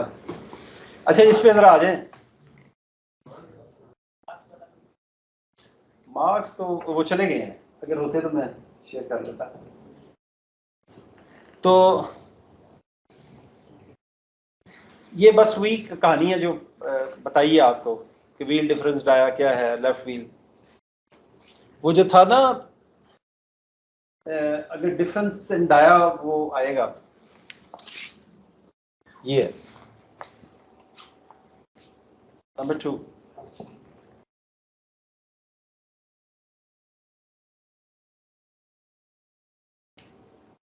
लॉन्गिट्यूडनल क्रीप फोर्स क्या है? एक मिनट में वो मुझे पिक्चर निकाल लेने दे, फिर आपको शायद मैं बेहतर समझा सकूं। ये वही कहानी जो भी हम डिस्कस कर रहे हैं, ये देख लीजिएगा आप बाद में। ये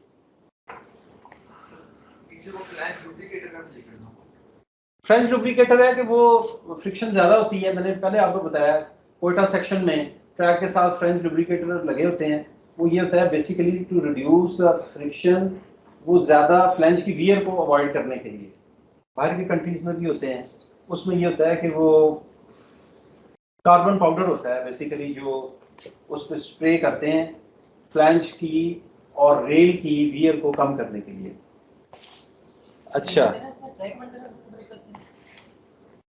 वो आपका है इंजीनियरिंग का, लेकिन दरअसल कोयटा में होता नहीं है। लगे हुए हैं फ्लैंज लुब्रिकेटर लेकिन ऐसे ही है। अच्छा ये जरा पिक्चर नजर आ रही है सबको? जरा फिनोमेना एक पल्ला देख लें व्हील स्ट्रेट ट्रैक में क्या ज्योमेट्री है उसकी, व्हील का इंटरेक्शन विद द रेल क्या है।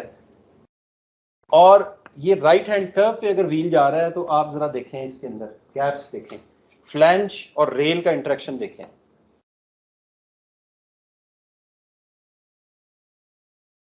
जब राइट हैंड कर्व पे गाड़ी जाएगी तो आपका जो इनर रेल है,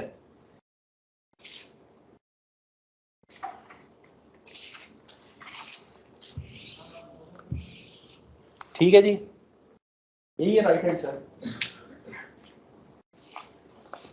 तो इनर व्हील का आप देखें ट्रेड का एक्सट्रीम जो पोर्शन है एज वाला वो इधर आएगा, और जो जो मिनिमम डाया है, minimum dia at this point as पे, वो यहां पे आएगा इनर रेल के साथ, ये वाला।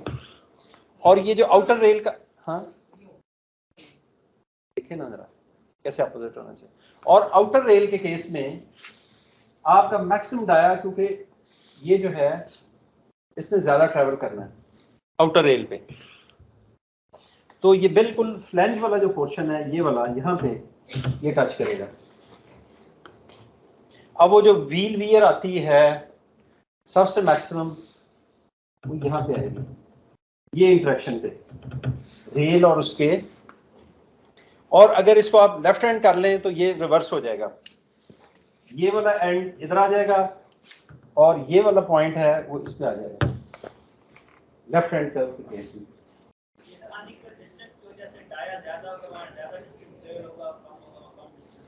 ये समझ आई है कि नहीं?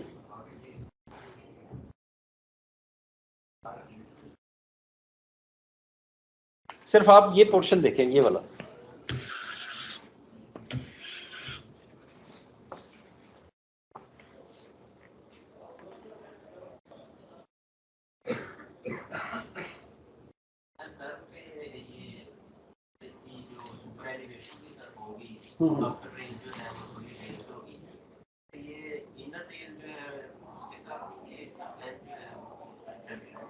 अच्छा, वो जो है ना सुपर एलिवेशन में देखें, वो आपको पता है कि सेंट्रीफ्यूगल फोर्स जो जब कर्व पे जाती है गाड़ी, सड़क में भी ऐसे ही है, रोड आपने तो पढ़ी होगी ना कोई सिविल इंजीनियर, कि वो आप आउटर साइड में जो है वो देते हैं, जिस डायरेक्शन की जो आउटर साइड होती है उसको थोड़ा एलिवेट करते हैं कि वो निगोशिएट कर सके कि वो जो आपको विच टेंड्स टू पुश अवे, आपको सेंटर से अवे करने को वो करता है, वो आप साइड ऊपर रखते हैं।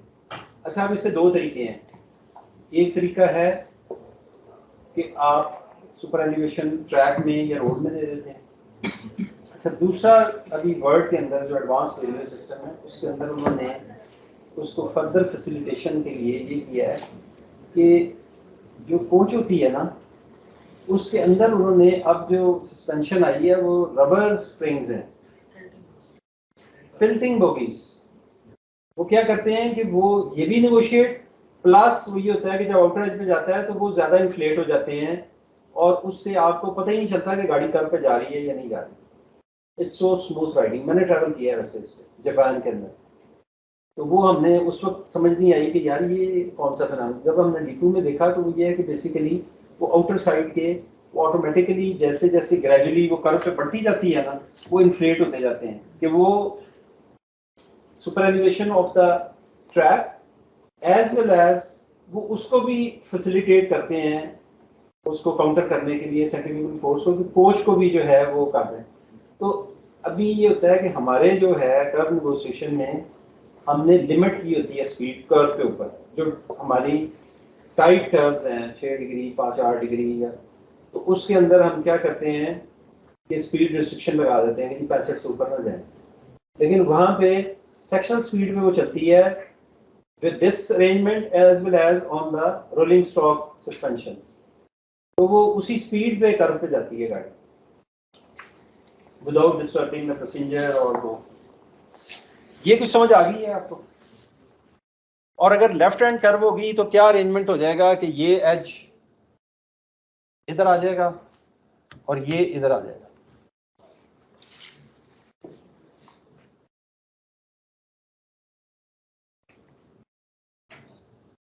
अदर फैक्टर्स ऑफ डेरेलमेंट, ये रोलिंग स्टॉक से रिलेटेड जो डिफेक्ट्स हैं, हॉरिजॉन्टल ट्विस्ट, वर्टिकल ट्विस्ट और इस तरह loose hanging parts, suspension broken, bogie clearances, under frame defects. Under frame defects normally develop होते हैं कि कोई गाड़ी जब एक्सीडेंट हो जाता है ना उस केस के अंदर वो आपने प्रॉपर्ली अटेंड नहीं की तो फिर उसी डिफेक्ट के साथ चलती रहती है। अच्छा, फिर उसके बाद reason of detachment of coaches and route, ये आजकल बड़ी तबाही फैली हुई है रेलवे के अंदर कि at an average every second day.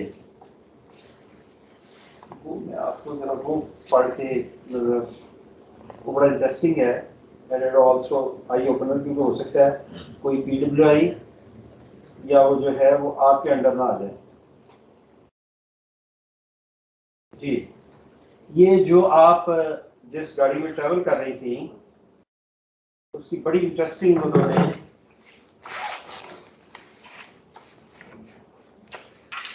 Cause of ड्रेलमेंट।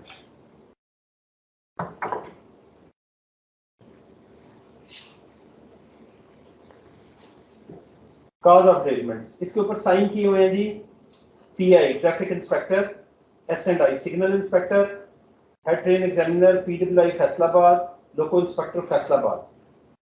अच्छा जी, वो ड्रिलमेंट हुई, उसके अंदर ये था बेसिकली जो हुआ है ना, ये है कि उन्होंने पॉइंट चेंज किया है अंडर द मूविंग व्हील। अब वो उससे जान बचाने के लिए उन्होंने कहा कि ऐसे करेंगे, सारा इसको डाइल्यूट करने के लिए ना सारे कुछ थोड़ा सा शेयर ले लें। Cause of derailments, it may be due to rear trolley of power plant 6220 ZRGH mounted and derail inside of the main line and other wheel derailed due to overspeed of the driver while entering in the yard. Number one. Number two, it may be there was wear and tear in the plunger of point number 36, because of which point giving slight gap, due to which wheel took wrong route and mount over the main line. Number three, it may be slight variation of track. Number four, it may be point giving slight gap. So ये maybe का जो पहली दफा इतना वो इस्तेमाल, So the initial report होता है या final? ये इस बेस पे मैंने एजीएम ट्रैफिक को भेजा था कि इन सबको सस्पेंड करें, पांचों को, ताकि इनको पता चले कि हुआ क्या है। अच्छा, उसके बाद फिर दूसरा भी है, वो चले मतलब विच इज बिट रियलिस्टिक, लेकिन ये जरूरी नहीं होता।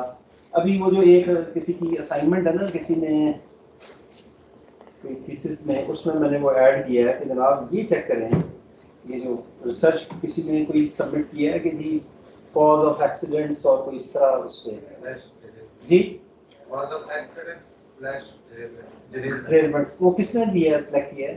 सर वो फहद है। अच्छा, तो उसमें मैंने एडिशन किया है कि ये चेक करें, वो तो मिल जाएंगे सारे फिगर, वो तो पकी पकाई खीर है जो खानी है। असल तो ये है कि उसमें ये चेक करें कि what was assessed in the initial joint certificate like this and what actually proved, ताकि एक वो जेन्युइनिटी और एक ट्रू पिक्चर का तो पता चले ना कि है क्या कहानी। ये तो नहीं है कि जनाब it may be due to this, it may, और उन्होंने कोई नहीं छोड़ा, उन्होंने कहा सब थोड़ा थोड़ा ये ले लें ताकि इसको डाइल्यूट हो जाए। तो मैंने भेजा एजीएम ट्रैफिक सीओ पे इसको कि इनको तो सस्पेंड करें ना, ताकि इनको पता चले कि ये इस तरह नहीं है। और गाड़ी मतलब 4 घंटे लेट हुई, ऐसे ही है।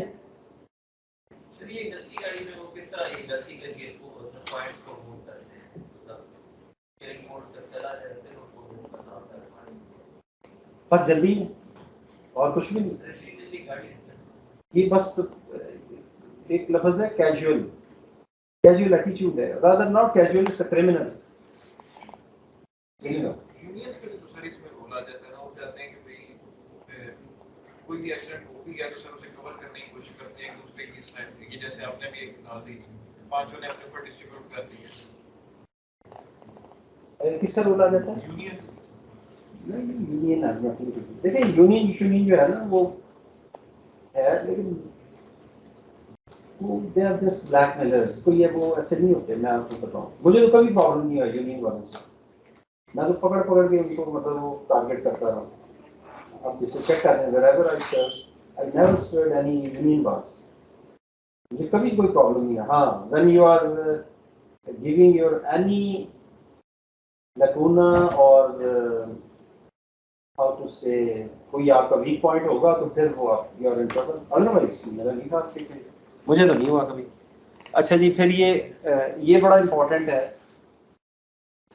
कि आजकल तकरीबन एट एन एवरेज ना हमारी, बल्कि अभी इस डिटैचमेंट हुई है कोई 3-4 दिन पहले, और उसके अंदर बाकायदा ये था कि जी कोई वो सारे पैसेंजर्स डिस्टर्ब हुए and there was no space in the train to accommodate them.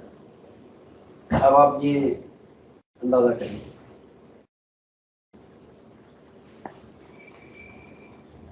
तो उसकी रीजनिंग कुछ आइडेंटिफाइड है, लेकिन most of the things believe me belong to our bad poor maintenance या कैजुअल स्टाइल जो है ना वो। ये कैसे मुमकिन है कि जनाब एक एसी कोच है, वो जा रही है और रास्ते में पैसेंजर कंप्लेंट करेंगे जिसकी कूलिंग कम है. It means this defect was even available at when the coach was turned out from the washing lines. तो वो फिर वो जो हंगामा होता है, देखे ना, हम लोग हैं मुफ्ते वाले, पास लिया, ट्रैवल किया, हमें तो फर्क नहीं पड़ता. But who is paying? ध्यान से मुझे और आपको तनख्वाह, सैलरी तो मिल रही है ना आपको? सॉरी, बहुत कम. बस इसी के साथ गुजारा करना है. When we started our job 94, तो आपको पता है कि मेरी हमारी जो पहली सैलरी हमें मिली थी वो 4000 समथिंग थी टोटल. 4000 समथिंग. मेरे पास अभी पे स्लिप पड़ी है, माय फर्स्ट सैलरी. 4000 तो बाकी डिपार्टमेंट्स की ये चीजें अभी है कि क्या बता. मैं अपनी फैमिली के साथ गया पिछले वीकेंड पे, कोई ऐसी खाना खाने के लिए वीकेंड पे. We could not find place in at least 4 restaurants. 4 restaurants में उन्होंने कहा कि सॉरी जगह नहीं है सर, वेट करना पड़ेगा. तो कल किसी ने बड़ा अच्छा भेजा था कि why we are feeling money deficient because we need to have mobile of 1 lakh, we need social dine outs. There are so many reasons कि वो सारी चीजें हमने अपनी वो भी बढ़ा दी हैं. सर ये होना भी चाहिए ना, क्या मैदा में अगर कंज्यूमरिज्म ज्यादा है तो उनका टैक्स कलेक्शन ज्यादा है, कंज्यूमरिज्म नहीं होगा तो टैक्स कलेक्शन. ये एक अलग डिबेट है. then you have to sacrifice your lunch, we can sit together. देखिए आप अमेरिका की मिसाल में देखिए, it's a different world. Rest assured it's a different world. Sir देखिए एक सॉरी ये बताइए आप, अगर हम ज्यादा खाना खाएंगे तो हमारा कितना स्टॉक होगा, कैसे क्योंकि टैक्स कलेक्शन होगा. मैंने कहा कि फिर आज लंच सेक्टर 12:30 बजे हम बैठ जाएंगे और फिर एक लंबी गपशप कर सकते हैं. बात ये है, आपको पता है कि हमारे कल ना मैं मेंबर फाइनेंस जो हमारे हैं उनसे बात कर रहा था इस इशू पे, तो उन्होंने मेरे साथ शेयर किया. रेलवे के वो बंदे जो भी थे, निकम्मे थे, हडहराम थे, अच्छे थे, बुरे थे, who retired at the age of 60 years, extenuation, they have accrued the right to get pension and commutation जो भी है. और पिछले 2.5 साल से 2019 1 जुलाई 2019 से जो बंदे रिटायर हुए हैं उनको अभी तक कम्यूटेशन नहीं मिली, which is their legal legitimate right. और वो पाइल अप होते होते इस वक्त you have to pay at least 10 billion rupees a year, 10 अरब रुपया देना.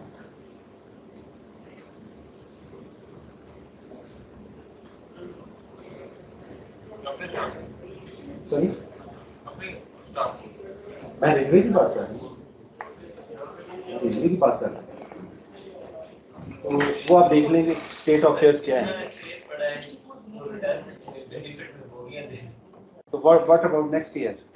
सर आपने कहा कि जो मेन कॉज है ना एक्सीडेंट की, वो या तो पुअर मेंटेनेंस है या फिर हमारे एटीट्यूड ऐसे बने हुए हैं. तो जब आप आए थे और आज के टाइम में इसमें कोई बेहतरी आ रही है या खराबी की तरफ आ रही है? देखें ये एक डिबेटेबल, देखें ना, जो रेलवे का सबसे निकम्मा बंदा है ना, वर्कमैन है, अफसर है, वो भी कहता है कि मैं रेलवे में देती क्या है. हम तो बहुत काम करते हैं, मतलब, और मैं आपको बिल्कुल जिम्मेदारी से कह रहा हूँ, when you will be landing in the field you will observe, आज की गई मेरी बात, और when we come across at somewhere sometime, कहीं ना कहीं तो मिलेंगे ना.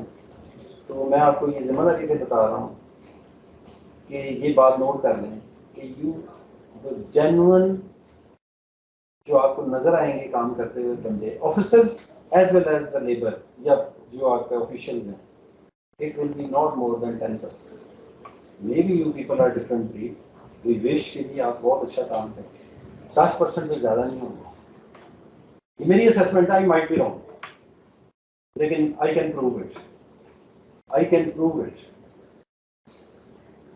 Where there is a level of professionalism and competencies, ये वो CEO मेरे कमरे में आए sometime back, वो कह रहे थे कि जी आप दोबारा DS लग गए somewhere कहीं, मैं कह बस मैं no more interested। तो उन्होंने कहा अच्छा मुझे आप ना कोई 3 अफसरों के नाम दे दें। वो मेरे साथ बैठे थे, मेरे पास सीनियरिटी लिस्ट थी, ऑल ऑफिसर्स ऑफ BS20। अब BSS जो लगने हैं वो लगने हैं मैकेनिकल से, इंजीनियरिंग से और ट्रैफिक से, और वो टोटल ऑफिसर्स थे 37। We could not filter even 3 और DSS, we could not filter. Criteria क्या है? सॉरी, क्राइटेरिया क्या है? देखिए ना criteria, he should know the operational knowledge, he should know the उसकी इंटेग्रिटी हो, वो बंदा एक, he should be a leader, he should be a leader, true leader। हमें 3 बंदे नहीं मिले 37 में से। अब अगर आप उनको देखें तो वो all 37 इंक्लूडिंग माई सेल्फ, मैं भी उसी में 37 में हूँ। तो मे बी वी क्लेम कि हम तो बड़े तरम खान हैं और बड़े वो हैं। We could not find 3, and even at the lower level sometimes it happens, I have to surrender some time the officer के लिए चाहिए। अभी मैंने एक ऑफिसर सस्पेंड किया, वो किया है, उसको रिलीव किया है, वो he is post-doctorate, he is post-doctorate, और उसको मैंने रिलीव किया विद वेरी, और अभी तक उसको पोस्टिंग नहीं मिली, मतलब for the last 5 months he is waiting for the posting because I sent his log as well। ये इसका परफॉर्मेंस है। He is post-doctorate।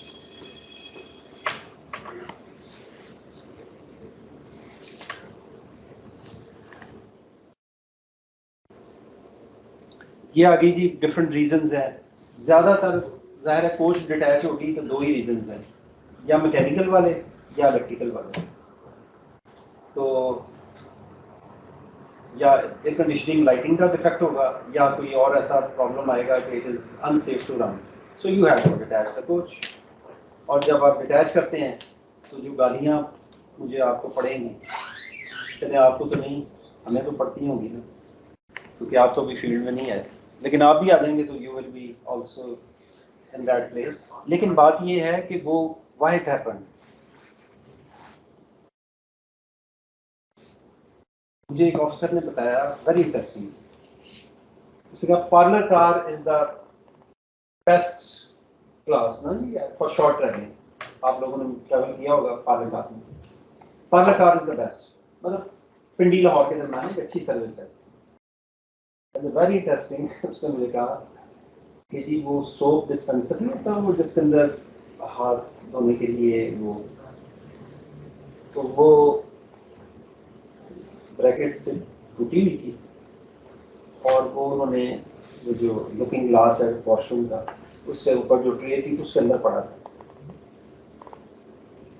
और वो गाड़ी वॉशिंग लाइन से निकल के जा रही थी पर लाहौर। मेरा कलीग है दोस्त है BG technical university,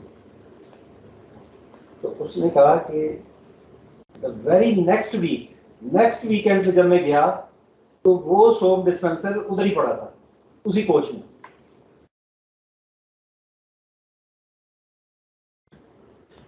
So this is our quality of service, quality of professionalism, quality, इसको आप क्या कहेंगे? उसने कहा यार मैं नेक्स्ट वीकेंड पे गया वो उधर ही पड़ा था।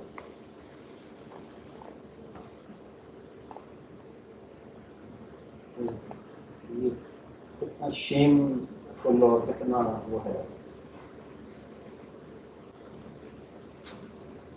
और उसमें what it requires really, कि उस डिस्पेंसर के अंदर अगर सोप सोल्यूशन ना हो तो चले वो भी एक्सेप्टेबल है, लेकिन यार it should B at its proper place. अगर वो भी नहीं है तो उतार के अपने पास रख लो।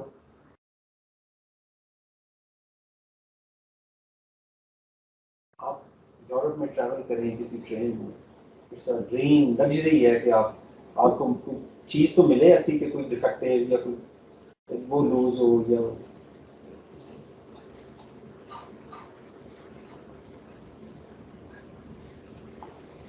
ये डिस्ट्रीब्यूटर वॉल डिफेक्ट होने से सर उसको हम स्विच ऑफ करके चला सकते हैं, टेस्ट कर सकते हैं।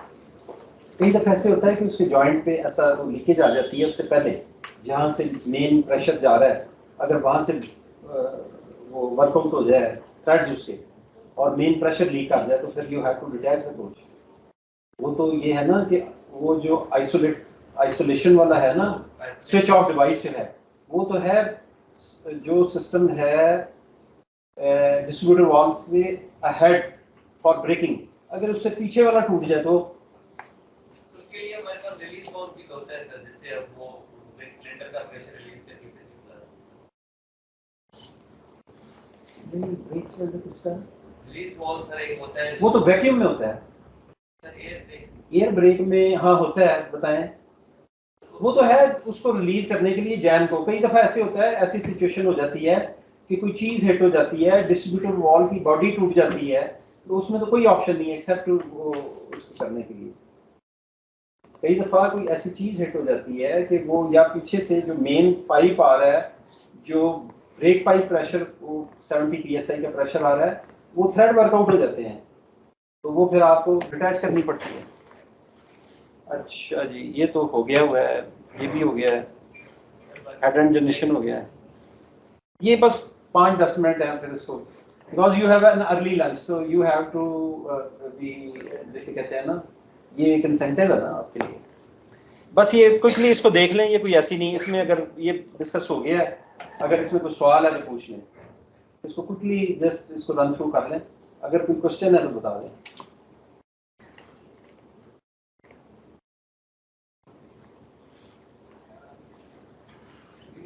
जो एक पूरी डिवीजन है, सिर्फ एक पूरी डिवीजन के लिए सिर्फ एक मिनट फ्रेम होता है, not necessary, may be 2 beats के साथ, सॉरी बीट्स होते हैं उनकी। बीट्स है, ये कहीं लिखा नहीं है इसकी बीट्स। बस जैसा मुल्तान है बड़ा डिवीजन है, वहाँ पे 2 हैं, एक खानेवाल में एक समा में है। फिर इसी तरह कराची बड़ा डिवीजन है, ज़्यादा ट्रेन ऑपरेशन है, एक कराची में है, एक कोटरी में है, लाहौर में है, एक फैसलाबाद में है, पिंडी में एक, मलकवाल में एक, रावलपिंडी में है, इस तरह है। सर लास्ट ट्रेन की भी कंपोजिशन होती है ना कि ट्रेन कहाँ पे लगेगी, उसकी डायरेक्शन क्या होनी चाहिए। देखें, crane is always next to locomotive, always next to locomotive. फिर ये है कि वो जब आपने साइट ऑफ एक्सीडेंट पे जाना है तो मैंने आपको बताया लास्ट स्टॉपिंग स्टेशन पे खड़ी हो जानी जाए। फिर according to the site condition the DME will decide whether the crane is required, क्योंकि इट्स अ ब्लॉकेज, पूरा एक जनाजा है जो वहाँ पे लेके जाना है। और फिर वो आपको पता है ये सेल्फ प्रोपेल्ड होती है ना, ये खुद चलती है, it's a self propelled. Sometime you require locomotive, sometime अगर वो छोटा मोटा डिस्टेंस है ना तो ये खुद ट्रैवल करती है, जो डीजल क्रेन है या वो खुद चलती है, सेल्फ प्रोपेल्ड है। तो वो फिर आपने एक्सेस बनानी है, if it is not required तो फिर इसको आप पिछले स्टेशन पे ही वो बैठे। अदरवाइज क्या हो रहा है, फिर भी आप एहतियातन लास्ट स्टेशन पे ऊपर इसकी मार्शलिंग कर रहे होते हैं ट्रेन की। Marshalling means you have to put the train in front of the locomotive, because it should be the first thing, क्योंकि इसने एक्सेस करना है ना जी वो रेल व्हीकल को या कोच को, तो जब तक ये एक्सेसिबल नहीं होगी, अगर बीच में लोकोमोटिव आ गया तो इतनी तो उसकी रेंज ही नहीं है। तो आप लास्ट स्टेशन पे उधर अपना रिलीफ ऑपरेशन कर रहे होते हैं जिस हद तक हो सकता है, और बाकी फिर आप उसकी मार्शलिंग करते हैं लास्ट स्टेशन पे कि ये ट्रेन का मतलब हेड ऑफ लोकोमोटिव लग जाए, ताकि वो आप फर्स्ट पॉइंट ऑफ वो जो है ना डेरिलमेंट उधर से वो उठा तो सके ना। ये रिलीफ ट्रेन के लिए लोकोमोटिव स्पेसिफाइड होते हैं या not the first available locomotive, जो भी आपका, क्योंकि उस वक्त वैन, ये पता नहीं आपने पढ़ा है कि नहीं, ये तो ट्रांसपोर्टेशन का सब्जेक्ट है, when there is an accident or derailment in the main line, the first precedence is relief train towards site of accident, and when everything is finished, the last precedence is relief train. मतलब वो पहले आप सारा अपना operation को store करते हैं, उसके बाद फिर उसको वापस लेके जाते हैं. But when there is an accident derailment, the first precedence is relief train. उसकी पहली प्रायोरिटी.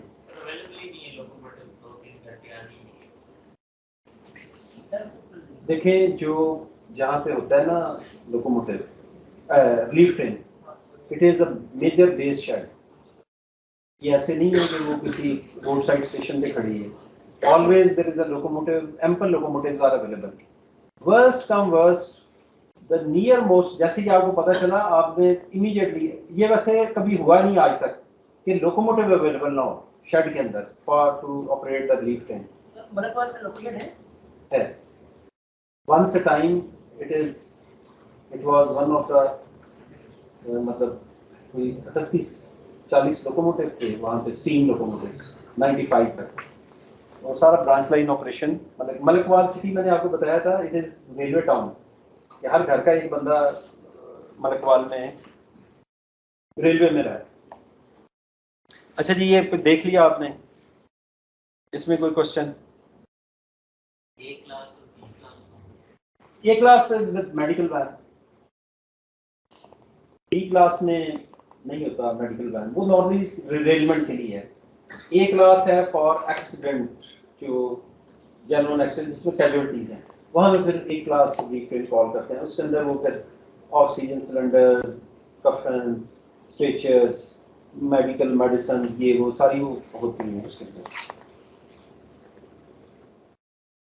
ये भी देख लें, इसमें अगर कोई क्वेश्चन हो वो भी.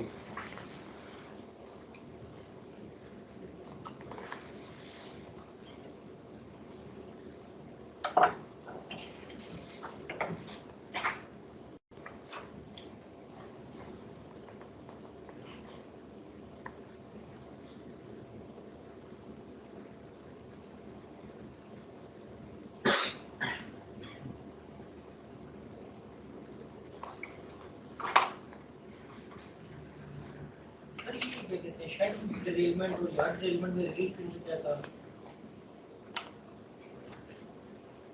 अगर वो रेल हुई है बाई ऑल व्हील, 8 की 8 और आपकी passage to the shed block है, passage to the washing line block है, तो it will obstruct your all train operation. Rather it will जैसे कहते हैं stop your all train operation.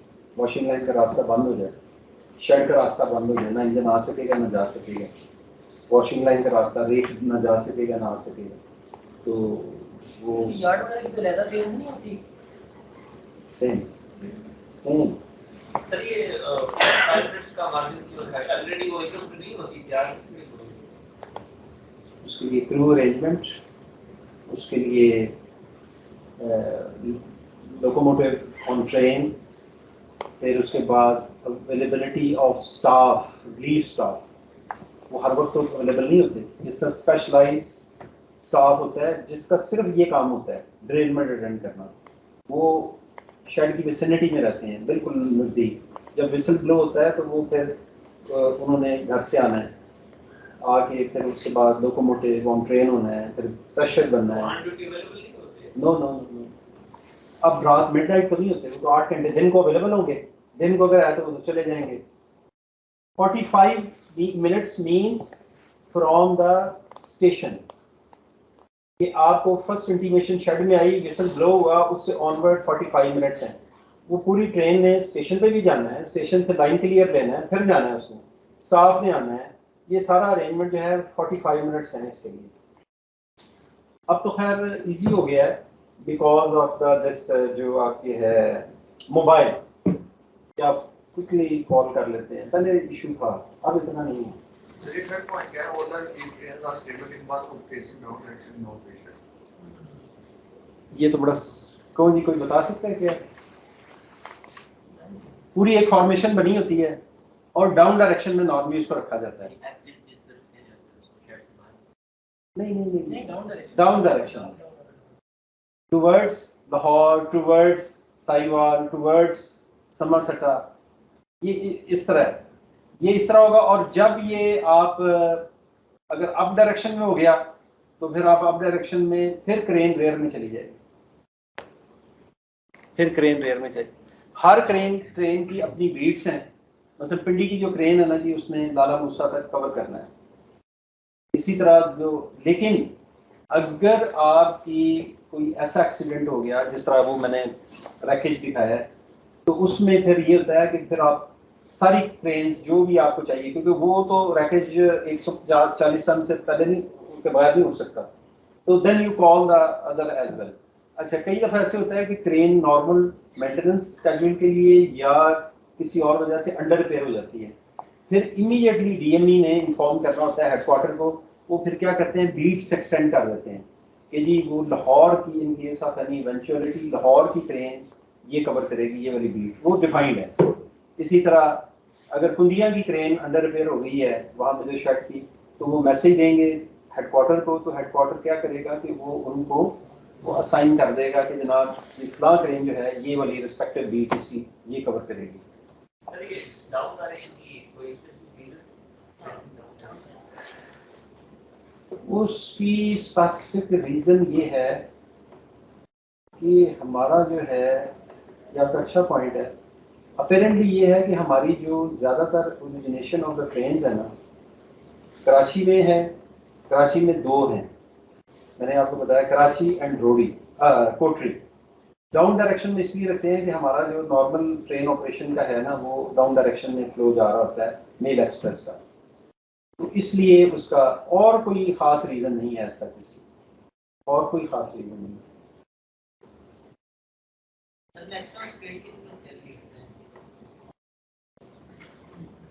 ये वो सवाल है जो क्या था, सारी रात क्या पढ़ते रहे, तो सुबह क्या पूछा, ये मर्द था कि औरत,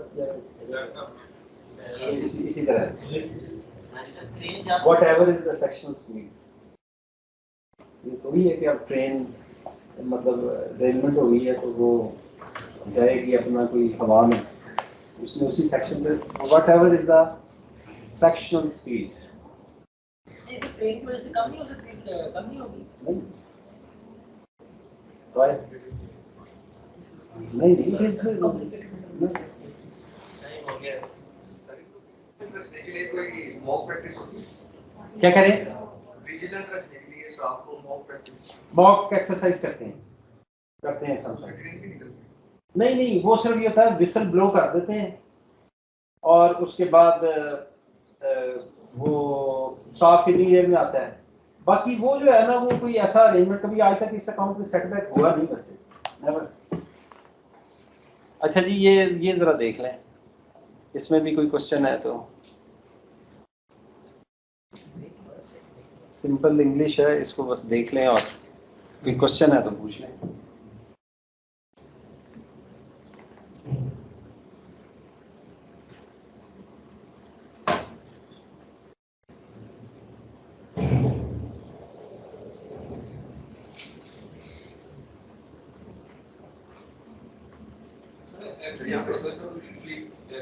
वैसे देखें तो यहाँ पे अफसर ही सारा कुछ कर रहे होते हैं। किसमें कोई भी इस तरह का वो इंसिडेंट हो, लैब बनी होती है और उसके अंदर जाके हर चीज टेस्ट की जाती है, इसके रूट कॉज निकाला जाता है। हमारे तो यहाँ सारे इंजीनियर निकाल रहे होते हैं ना, हमारी तो उसमें कि हम बस उसको पीछे चीजें देख रहे होते हैं। हम मतलब हमारा रोल है इस more like a managerial role है। देखें, अगर आप देखें ना, अब आपको मैंने बताया ना कि ये आपकी जो लर्निंग है ना, यही इनिशियल 2-3 साल की है। उसके बाद आप देखें कि आपका सारा रोल मोस्टली एडमिनिस्ट्रेटिव होगा। हाँ, लेकिन अगर कोई सेटबैक होता है तो वो फिर गले आके ही पड़ना है, ये बिल्कुल जहन से निकाल दें कि जनाब ये पीडी का जिम्मेदार है। नो, रेलवे पुलिस है, उसका इसमें क्या रोल होगा? रेलवे पुलिस में लोकल कोऑर्डिनेशन करनी है। एक्सीडेंट की हद तक तो उनका ज़्यादा नहीं है, सिर्फ ये है कि सेफ गार्ड करना है। रात को एक्सीडेंट हो गया है तो अकॉर्डिंग टू सिचुएशन आपने वो करना है, सबटाज का एलिमेंट देखना है, क्रिमिनल नेग्लिजेंस देखनी है। देखे ना, एक्सीडेंट सिर्फ ये टेक्निकल फॉल्ट तो नहीं हो सकती, इट कैन बी सबटाज। वो एंगल भी देखना है, वो भी देखना है। अच्छा ये समझ आ गई जी, सिंपल इंग्लिश सेंटेंस।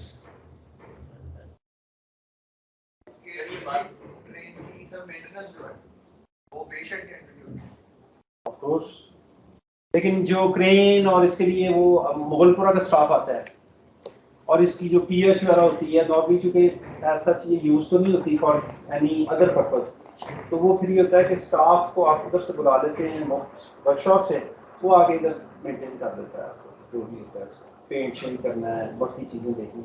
बाकी ये है कि वो स्टिक लाइन पे ले जाते हैं, कोचिंग स्टॉक है ना, गुड स्टॉक है, तो वो वहाँ पे रिस्पेक्टिव टीएक्सआर आके अटेंड कर देता है। तो नॉर्मली इसको डिस्टर्ब नहीं किया जाता, ये इसको रखा जाता है इन केस ऑफ एनी इवेंचुअलिटी। और तो फिर इसके बाद अब हम मिल रहे हैं कितने बजे जी? 12:30 और 1:30 बजे? 2 बजे। वो क्यों? मैसेज में एक कौन से मैसेज? मेरे ऑफिशियल मैसेज में नमाज का टाइम।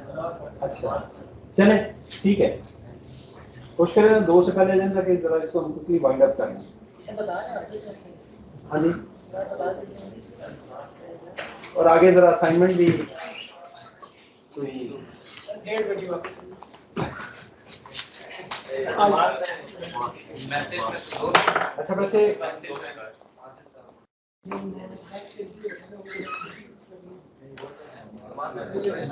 ये जो नमाज वाला एक्सक्यूज है ना, ये आपको पता है सऊदी अरेबिया में मैं जब था ना काम कर रहा था, तो वो वहाँ पे क्या था कि जमात हो गई है ना, तो उसके बाद पीछे एक बंदा नमाज पढ़ रहा है ना, तो दूसरा बंदा आ गया है, तो जस्ट जो पहले पढ़ रहा था उसको सिर्फ वो हाथ लगाता था तो वो नमाज शुरू हो जाते हैं। अच्छा तीसरा बंदा आ गया तो वो हाथ से उसको आगे कर देते थे, पीछे लोग खड़े हो जाते थे उसी कंटिन्यूएशन में, और वो जमात हो जाती थी। तो आज कोई ऐसी जमात कर लेना और 1:30 बजे आ जाए। सर वो पेज पे चल है सर को मैं बताऊंगा वो 1:30 बजे।